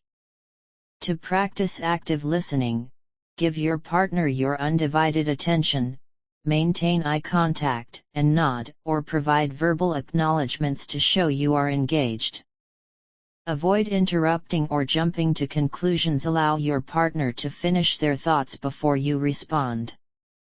Paraphrasing what they've said or asking clarifying questions can also demonstrate that you are truly listening and seeking to understand. 4. Written communication. In addition to verbal communication, written communication can play an important role in relationships, especially in long-distance relationships or when discussing sensitive topics. Writing allows you to carefully consider your words and express yourself in a more thoughtful and deliberate way. While texting and emails are convenient forms of written communication, they can sometimes be misinterpreted because they lack the nuance of tone and body language. It's important to be mindful of how your messages might come across and to use written communication as a tool for clarity and understanding, rather than as a substitute for face-to-face conversations. Common communication pitfalls in relationships. Even with the best intentions, communication can sometimes break down in relationships. There are several common pitfalls that can hinder effective communication and cause misunderstandings. 1. Assumptions and mind reading. One of the biggest obstacles to effective communication is the tendency to make assumptions about what our partner is thinking or feeling. Rather than asking questions or seeking clarification, we might jump to conclusions based on our own beliefs or biases. Mind reading, or assuming we know what the other person is thinking, can lead to frustration and miscommunication. For example, if you assume your partner is upset with you without asking them about their feelings, you may react defensively, even though the issue may not be what you thought it was. To avoid assumptions, practice asking open-ended questions and giving your partner the opportunity to share their thoughts and feelings. This ensures that you are both on the same page and reduces the likelihood of misunderstandings. 2. Defensiveness. When we feel criticized or attacked, it's natural to become defensive. However, defensiveness often escalates conflicts rather than resolving them. Instead of listening to your partner's concerns, you may respond with counter-arguments or excuses, which can make the other person feel unheard and dismissed. To counter defensiveness, focus on taking responsibility for your actions and listening to your partner's perspective without becoming defensive. You can also use phrases like, "I understand how you feel" or "I see your point" to show that you are open to hearing their concerns.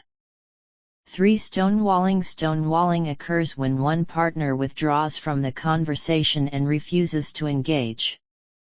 This can happen when emotions become overwhelming, and one person shuts down as a way of protecting themselves from further conflict. However, stonewalling can leave the other person feeling ignored and invalidated, and it can prevent the resolution of the issue at hand. To avoid stonewalling, take a break from the conversation if emotions are running high, but make a commitment to return to the discussion when you are both calm. Let your partner know that you need some time to process your feelings, but that you are willing to continue the conversation later. For poor timing, effective communication also depends on timing. Having an important conversation when one partner is distracted, tired, or stressed can make it harder for both people to engage in a meaningful way.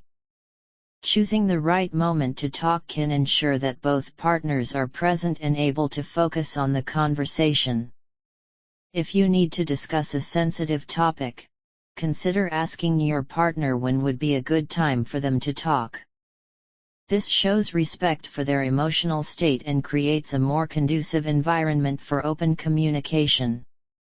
Practical tips for improving communication in relationships. Now that we've covered the different types of communication and common pitfalls, let's look at some practical tips for improving your communication skills in relationships. 1. Practice active listening. As mentioned earlier, active listening is crucial to effective communication. When your partner is speaking, focus fully on them, and avoid interrupting or thinking about your response while they're talking.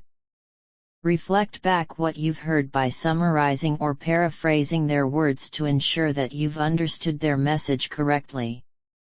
2. Use I statements when expressing your thoughts or concerns. Try to use I statements rather than you statements.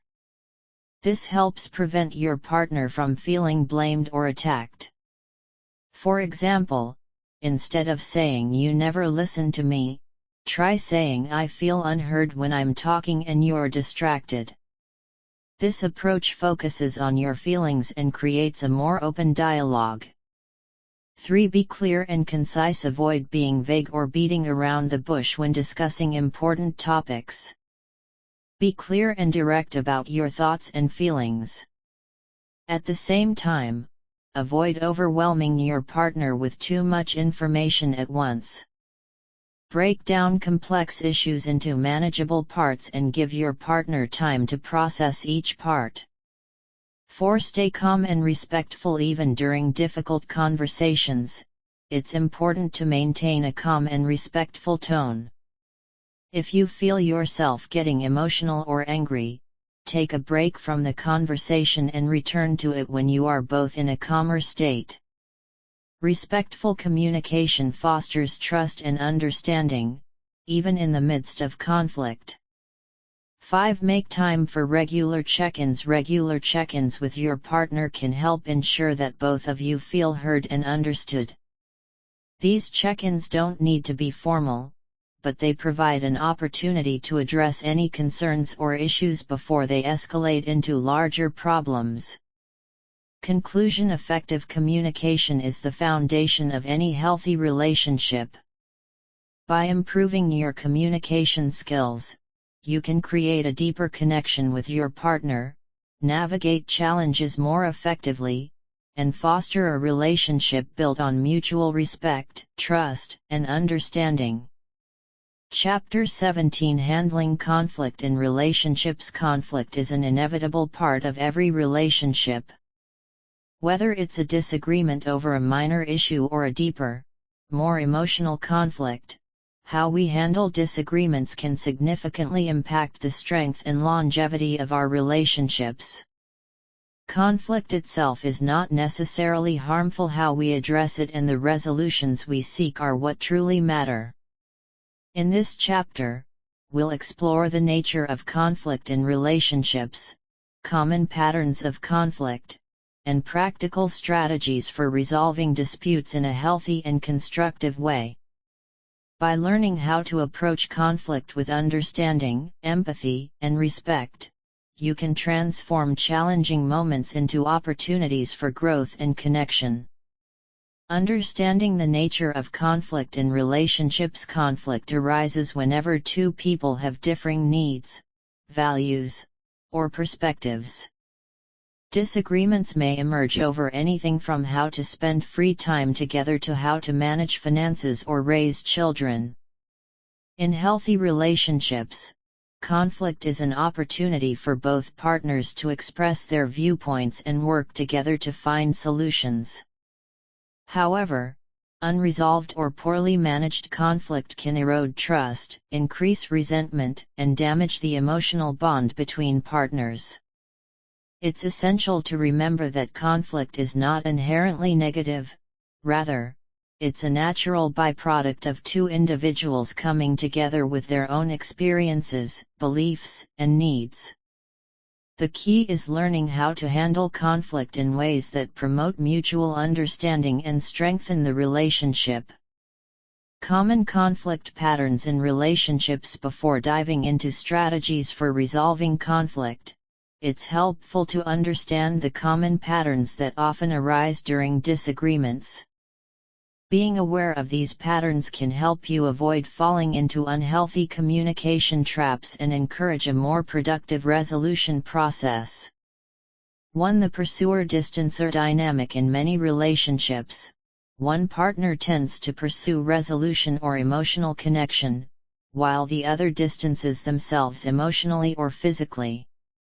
This dynamic can occur when one partner feels the need for closeness and conversation, while the other feels overwhelmed and withdraws. Unfortunately, this can create a vicious cycle, where the pursuer feels ignored and the distancer feels pressured, leading to further tension and frustration. To address this dynamic, both partners need to be mindful of the other's needs. The pursuer can try to give their partner space while expressing their desire for communication, while the distancer can practice staying engaged in the conversation, even when it's difficult. Both partners need to work together to break the cycle and create a healthier pattern of communication. 2. The blame game. When conflicts arise, it's easy for one or both partners to resort to blaming the other for the issue at hand. This often takes the form of statements like "you always do this," or "this is your fault." Blame shifts the responsibility for the conflict onto the other person and rarely leads to a productive resolution. Instead, it increases defensiveness and makes it harder to find common ground. To avoid the blame game, it's important to focus on your own feelings and experiences rather than placing blame on your partner. Use I statements, such as "I feel frustrated when," or "I was upset because," to express how you feel without accusing or criticizing. This approach fosters understanding and opens up the conversation for both partners to express their perspectives. 3. The silent treatment. When emotions run high, some individuals resort to giving their partner the silent treatment either as a way to punish them or as a means of avoiding conflict. This behavior can be damaging because it leaves the other person feeling rejected and ignored, making it even harder to resolve the issue. The key to addressing the silent treatment is open communication. Instead of shutting down, try to express your emotions calmly and assertively. If you need time to cool off, let your partner know that you will return to the conversation later when you are ready. Be sure to follow through on your promise to engage in the discussion, as prolonged silence can increase emotional distance and mistrust. 4. Escalation. In heated arguments, it's common for the intensity of the conflict to escalate quickly. Small issues can spiral out of control when both partners become more focused on winning the argument than on finding a solution. This escalation often involves shouting, name-calling, or attacking the other person's character, which can cause lasting emotional harm. To prevent escalation, try to stay calm and composed, even when emotions run high. Take deep breaths, and remind yourself that the goal of the conversation is not to win but to reach a mutual understanding. If necessary, take a brief break from the conversation to cool down before continuing, rather than letting the conflict spiral further. Practical strategies for conflict resolution. Now that we've explored common conflict patterns, let's delve into practical strategies for resolving disagreements in a healthy and productive way. These strategies can help you and your partner navigate difficult conversations with empathy, respect, and a focus on finding solutions. 1. Stay calm and manage your emotions. When conflict arises, it's easy to let your emotions take control. However, reacting impulsively can escalate the situation and make it harder to resolve the issue. It's crucial to manage your emotions and approach the conversation from a calm, composed place. Before responding in anger or frustration, take a few deep breaths and pause to collect your thoughts. If you feel yourself becoming too upset, it's okay to request a temporary break from the conversation to give both parties time to calm down. This break can prevent harmful emotional reactions and allow both partners to return to the conversation with a clearer mindset. 2. Practice active listening. Active listening is a cornerstone of effective conflict resolution. When your partner is speaking, focus on truly understanding their perspective. Avoid interrupting or formulating your response while they are talking. Give them the space to express themselves fully. To practice active listening, try paraphrasing or summarizing what your partner has said to confirm your understanding. For example, you might say, "So what I'm hearing is that you feel frustrated because." This technique not only demonstrates that you're listening, but it also ensures that you're on the same page before responding. 3. Use I statements. As mentioned in the previous chapter, I statements are an essential tool in conflict resolution. By framing your feelings and needs in terms of I rather than you avoid sounding accusatory and create a more open and empathetic conversation. For example, instead of saying "you never listen to me," try saying "I feel unheard when I'm trying to express my thoughts, and it makes me feel frustrated." This approach shifts the focus from your partner's behavior to your own feelings, reducing defensiveness and fostering a more productive discussion. 4. Focus on the issue, not the person. When resolving a conflict, it's important to focus on the issue at hand, rather than attacking or criticizing the other person. Avoid name-calling or character assassination, as this will only escalate the conflict and damage the relationship. Instead, concentrate on finding solutions to the problem and working together as a team. If the conflict is related to a specific behavior or event, address that directly rather than bringing up past issues or grievances. For example, instead of saying, "You always do this, and it never changes," try focusing on the specific behavior that is causing concern, such as, "I was upset when you didn't follow through on what we agreed." 5. Seek compromise and find win-win solutions. Conflict resolution is not about winning the argument, it's about finding a solution that works for both parties. Both partners should be willing to compromise and seek a resolution that addresses each person's needs and concerns. Rather than focusing solely on your own perspective, be open to considering your partner's viewpoint and finding common ground. Sometimes, this may require compromise, but compromise does not mean sacrificing your needs entirely. It means finding a middle ground where both parties feel respected and heard.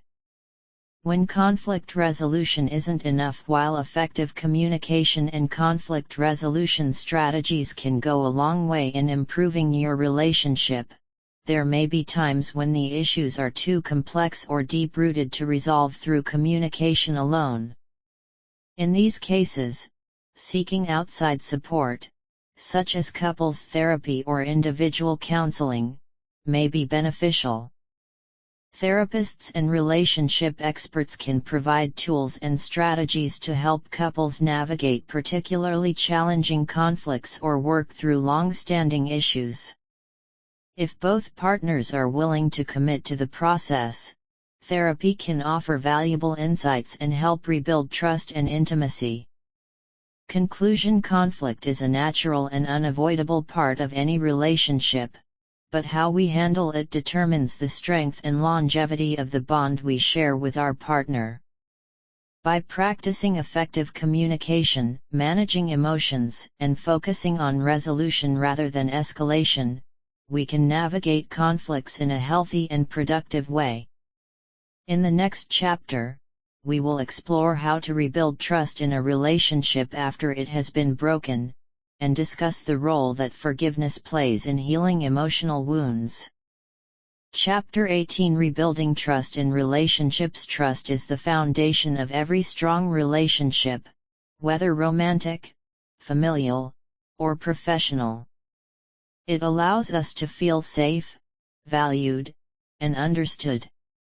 However, trust can be fragile, and once broken, it can feel nearly impossible to repair. When trust is compromised, whether through betrayal, dishonesty, or hurtful actions, it creates emotional pain and distance between partners. Rebuilding trust takes time, patience, and effort from both parties. It requires vulnerability, transparency, and a willingness to acknowledge and address past wounds. In this chapter, we will explore the process of rebuilding trust, the steps both partners can take to heal, and how to prevent future breaches of trust. Understanding the role of trust in relationships. Trust is more than just a feeling, it's a behavior, a choice, and an ongoing commitment. When trust is present, both partners can communicate openly, express vulnerability, and rely on each other for emotional and practical support. Trust forms the emotional security that allows individuals to share their innermost thoughts and feelings without fear of judgment or betrayal. When trust is broken, it often feels like the foundation of the relationship has been shaken. Even if the betrayal was not intentional, the impact on the person who was hurt can be profound. Trust violations can range from lies and secrecy to infidelity and broken promises. No matter the extent, the emotional toll can be devastating. While rebuilding trust may seem daunting, it is possible. By following a process of healing and commitment, both partners can emerge from the experience stronger and more connected. The steps to rebuilding trust. Rebuilding trust is not a one-time event, it is an ongoing process that requires both partners to take specific actions to repair the emotional damage caused by the breach. Below are the key steps involved in rebuilding trust. 1. Acknowledge the breach of trust. The first step in rebuilding trust is acknowledging that the breach has occurred. Both partners need to be honest about what happened and its impact on the relationship. The person who violated the trust must take full responsibility for their actions without justifying or deflecting blame. At the same time, the person who was hurt must express their feelings and let their partner know how the breach has affected them. It's essential that both parties feel heard during this stage. The hurt partner should be allowed to express their emotions, while the partner who broke the trust must actively listen without becoming defensive or dismissive. Acknowledging the breach in an honest and compassionate way is the first step toward healing. 2. Apologize sincerely and take responsibility. A genuine apology is a crucial part of rebuilding trust. It's not enough to simply say, "I'm sorry." The apology must come from a place of empathy, accountability, and understanding. The person who broke the trust should express remorse for their actions, acknowledge the pain caused, and demonstrate a commitment to making things right. An effective apology includes the following elements: acknowledgement of the specific action, clearly state what was done wrong. Acknowledgement of the impact, recognize the emotional toll the betrayal has taken on the other person. Commitment to change, promise to take steps to ensure the behavior does not happen again. Request for forgiveness, allow the hurt partner to decide if and when they are ready to forgive. The apology should be sincere and not motivated by a desire to relieve personal guilt or avoid conflict. If the apology is genuine, it opens the door to healing and trust building. 3. Create a plan for moving forward. Once the apology has been made, it's important for both partners to work together to create a plan for moving forward. This plan should outline specific actions that will help rebuild trust and prevent similar issues from arising in the future.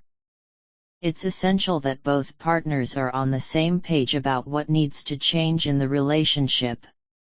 For example, if the breach of trust involved dishonesty, the person who broke the trust may need to commit to more transparency in the future, sharing information, being honest about their feelings, and demonstrating consistency in their actions. Similarly, if the issue was infidelity, both partners may need to discuss boundaries, expectations, and how to rebuild emotional and physical intimacy. This plan should be flexible and realistic, with both partners agreeing on what steps need to be taken and when they will be implemented. It's important to set achievable goals that foster growth and understanding, rather than expecting immediate perfection. 4. Demonstrate consistency and transparency. Rebuilding trust requires consistent and transparent actions over time. Trust is earned through repeated, dependable behavior that aligns with the promises made during the rebuilding process. Both partners need to demonstrate reliability and openness in their actions, not just their words. For example, the person who violated the trust should be open about their whereabouts, intentions, and emotions. They should be willing to answer questions or provide reassurance without becoming defensive. The hurt partner may need reassurance or clarification, and the person rebuilding trust must be patient and willing to offer that reassurance. This level of transparency and consistency can be challenging, but it's necessary to show that the commitment to change is genuine. Over time, these consistent actions will reinforce the foundation of trust.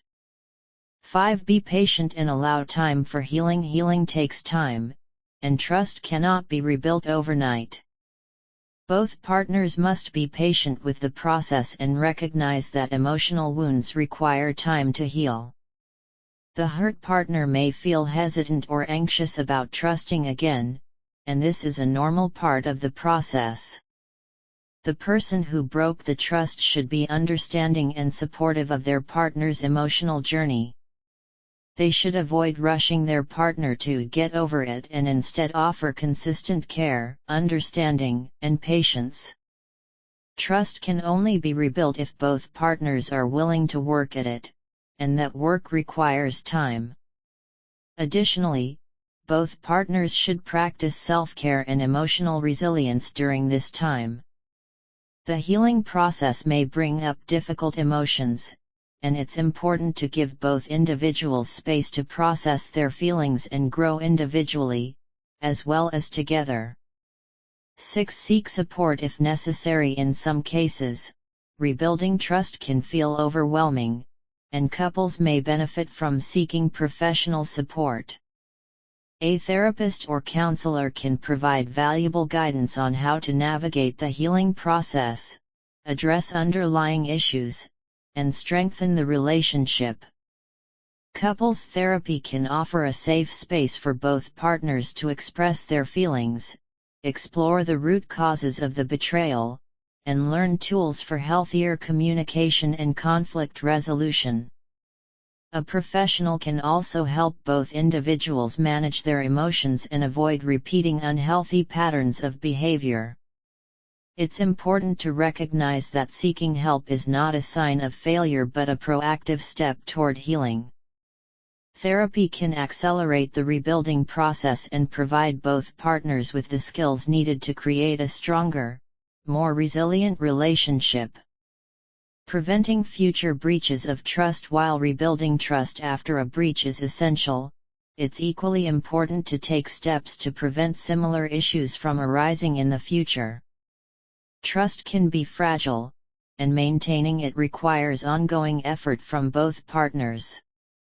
Here are some key strategies for preventing future breaches of trust. Maintain open communication. Regular, honest communication is the cornerstone of any healthy relationship.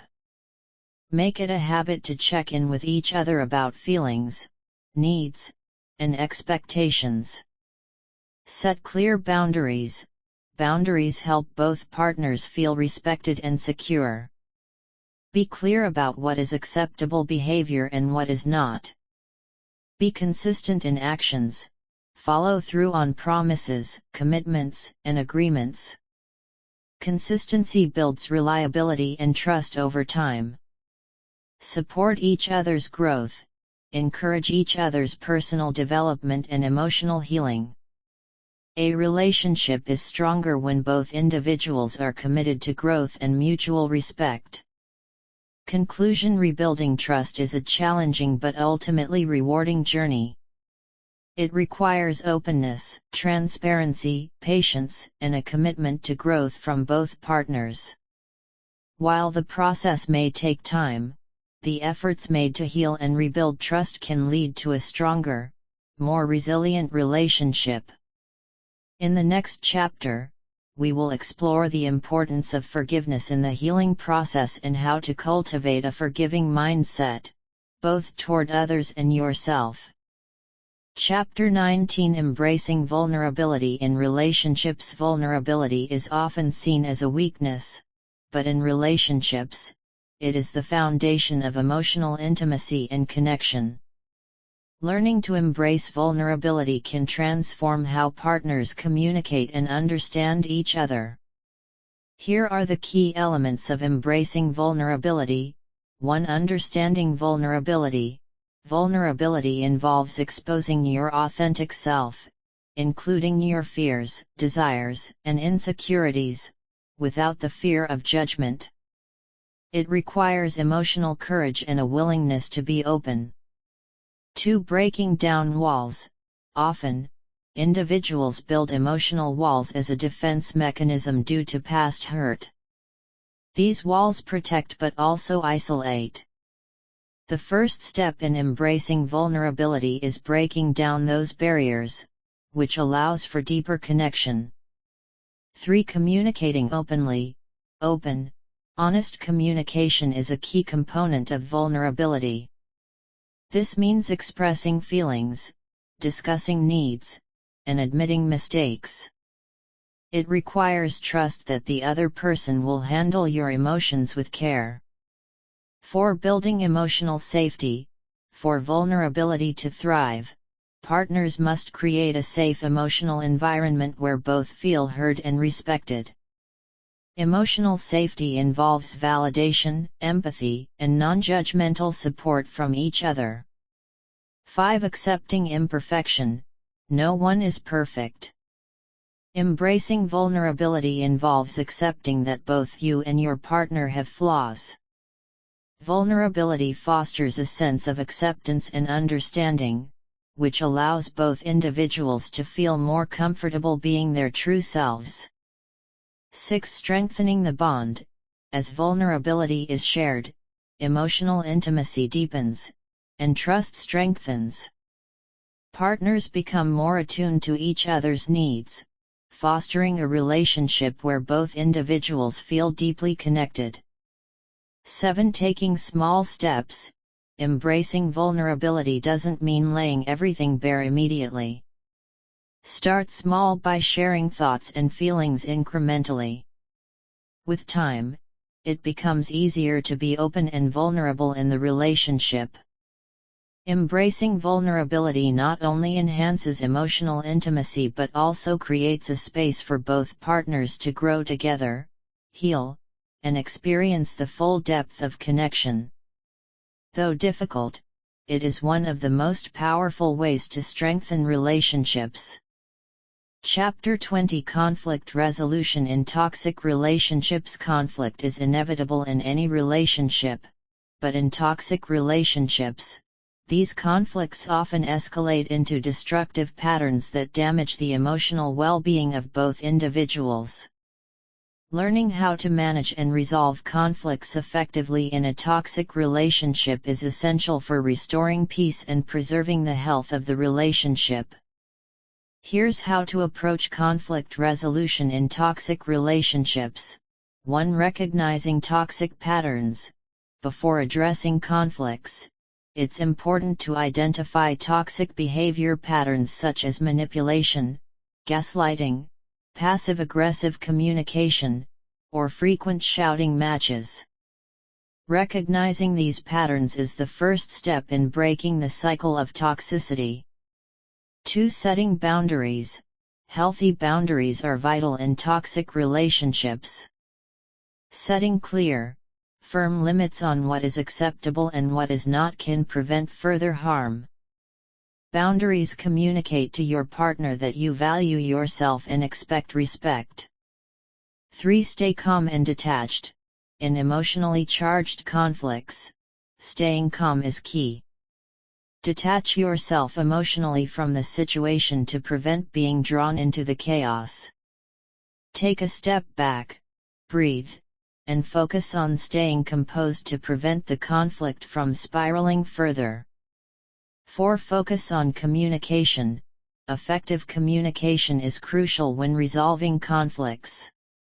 Practice active listening, ensuring you fully understand the other person's perspective before responding. Avoid blaming language and instead, use I statements to express your feelings and needs. 5. Avoid power struggles. Toxic relationships often feature power struggles, where one person tries to dominate the other. Focus on resolving the issue rather than winning the argument. Shift from competing to collaborating to find solutions that benefit both individuals. 6. Seek outside help. In toxic relationships, it may be necessary to seek external support. Therapy or relationship counseling can provide tools for effective communication and help break toxic cycles. A neutral third party can help both partners gain perspective and mediate difficult conversations. 7. Know when to walk away. While conflict resolution is essential, there are times when a toxic relationship cannot be healed. If the relationship is damaging your mental, emotional, or physical health, it may be necessary to walk away. Recognize when the relationship is beyond repair and prioritize your own well-being. 8. Commit to personal growth. Both individuals in a toxic relationship should commit to personal growth. This involves being self-aware, learning healthier conflict resolution strategies, and taking responsibility for one's actions. Both partners must want to improve the relationship for change to occur. Conflict resolution in toxic relationships is challenging but not impossible. It requires dedication to self-respect, communication, and a willingness to change. While some toxic relationships can heal, others may need to be let go in order for both individuals to live healthier, happier lives. Understanding when to fight for a relationship and when to walk away is a powerful tool for maintaining personal well-being. Chapter 21 Navigating Change and Growth in Relationships. Relationships are dynamic and evolve over time. As individuals grow and change, so do the relationships they share. Navigating this constant change is vital to maintaining a healthy and thriving partnership. Here's how to manage change and growth in relationships. 1. Embracing personal growth. Change in a relationship often begins with personal growth. When each partner evolves individually, whether through career development, spiritual growth, or personal healing, it impacts the relationship. Embrace these changes, as they can enhance the relationship by bringing in fresh perspectives and new strengths. 2. Supporting each other's growth. A successful relationship allows space for both partners to grow, learn, and explore their own interests. Encourage your partner's goals and passions, and support their efforts to become the best version of themselves. This mutual support fosters a sense of teamwork and respect. 3. Adapting to new circumstances. As life circumstances change, such as moving, changing jobs, or becoming parents, relationships must adapt. Flexibility is key to surviving life's transitions. Keep the lines of communication open, and be willing to renegotiate expectations and responsibilities as needed. 4. Overcoming resistance to change. Sometimes, individuals resist change because of fear or insecurity. If one partner is reluctant to change, it can create tension. In these situations, it's important to communicate openly about fears, provide reassurance, and work together to ease the transition. 5. Understanding growing pains. With growth comes discomfort. Relationships go through growing pains, especially when one or both partners undergo significant changes. Patience and empathy are essential during these times.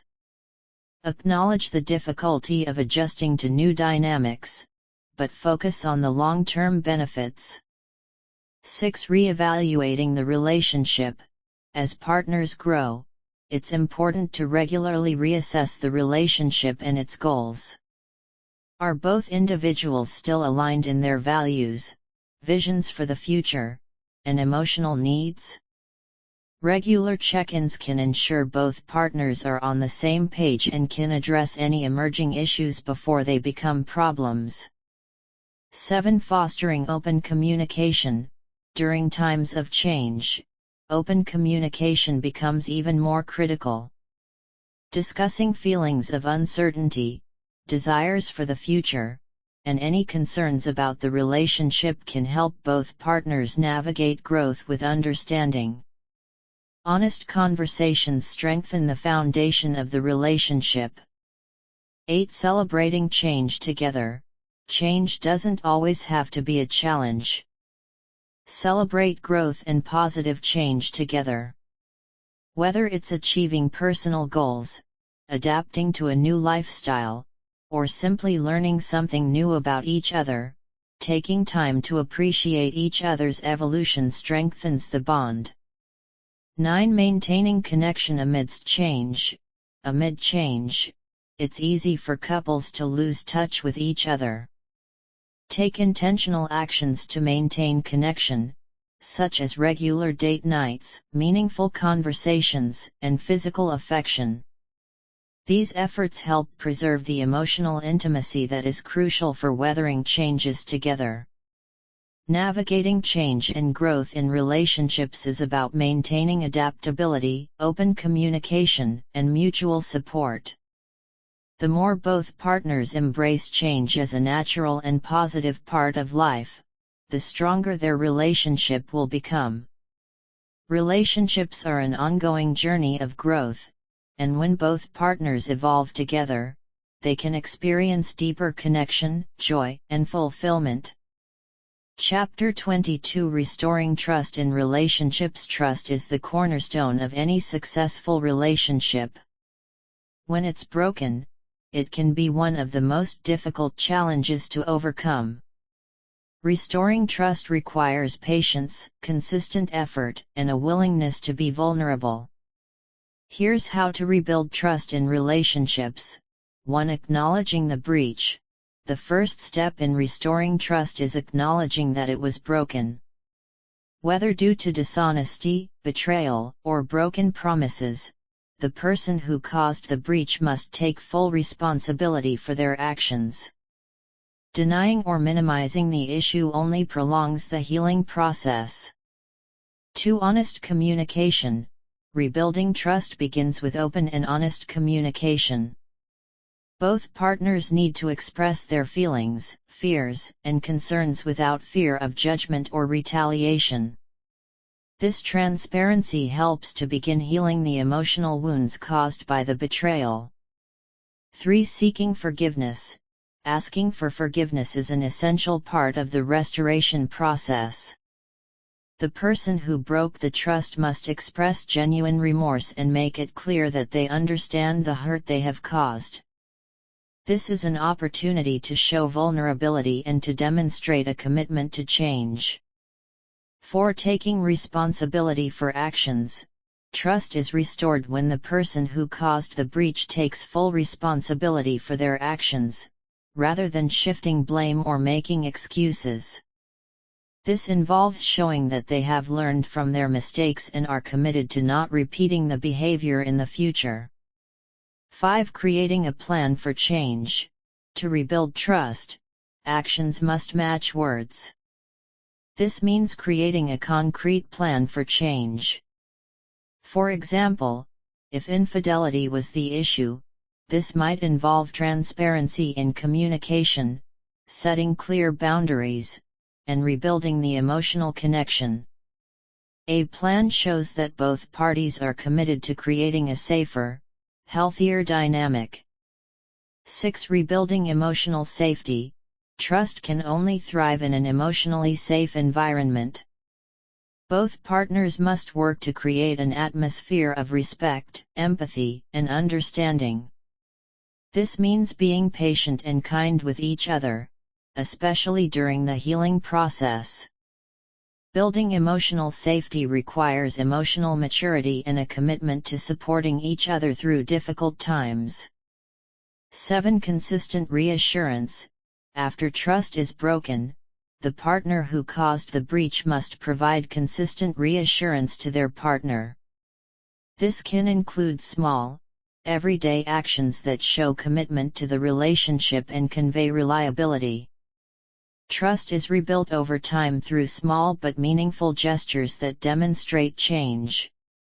8. Healing together. Restoring trust is a two-way process. The person who was hurt must also be willing to let go of anger, resentment, and the need for constant reassurance.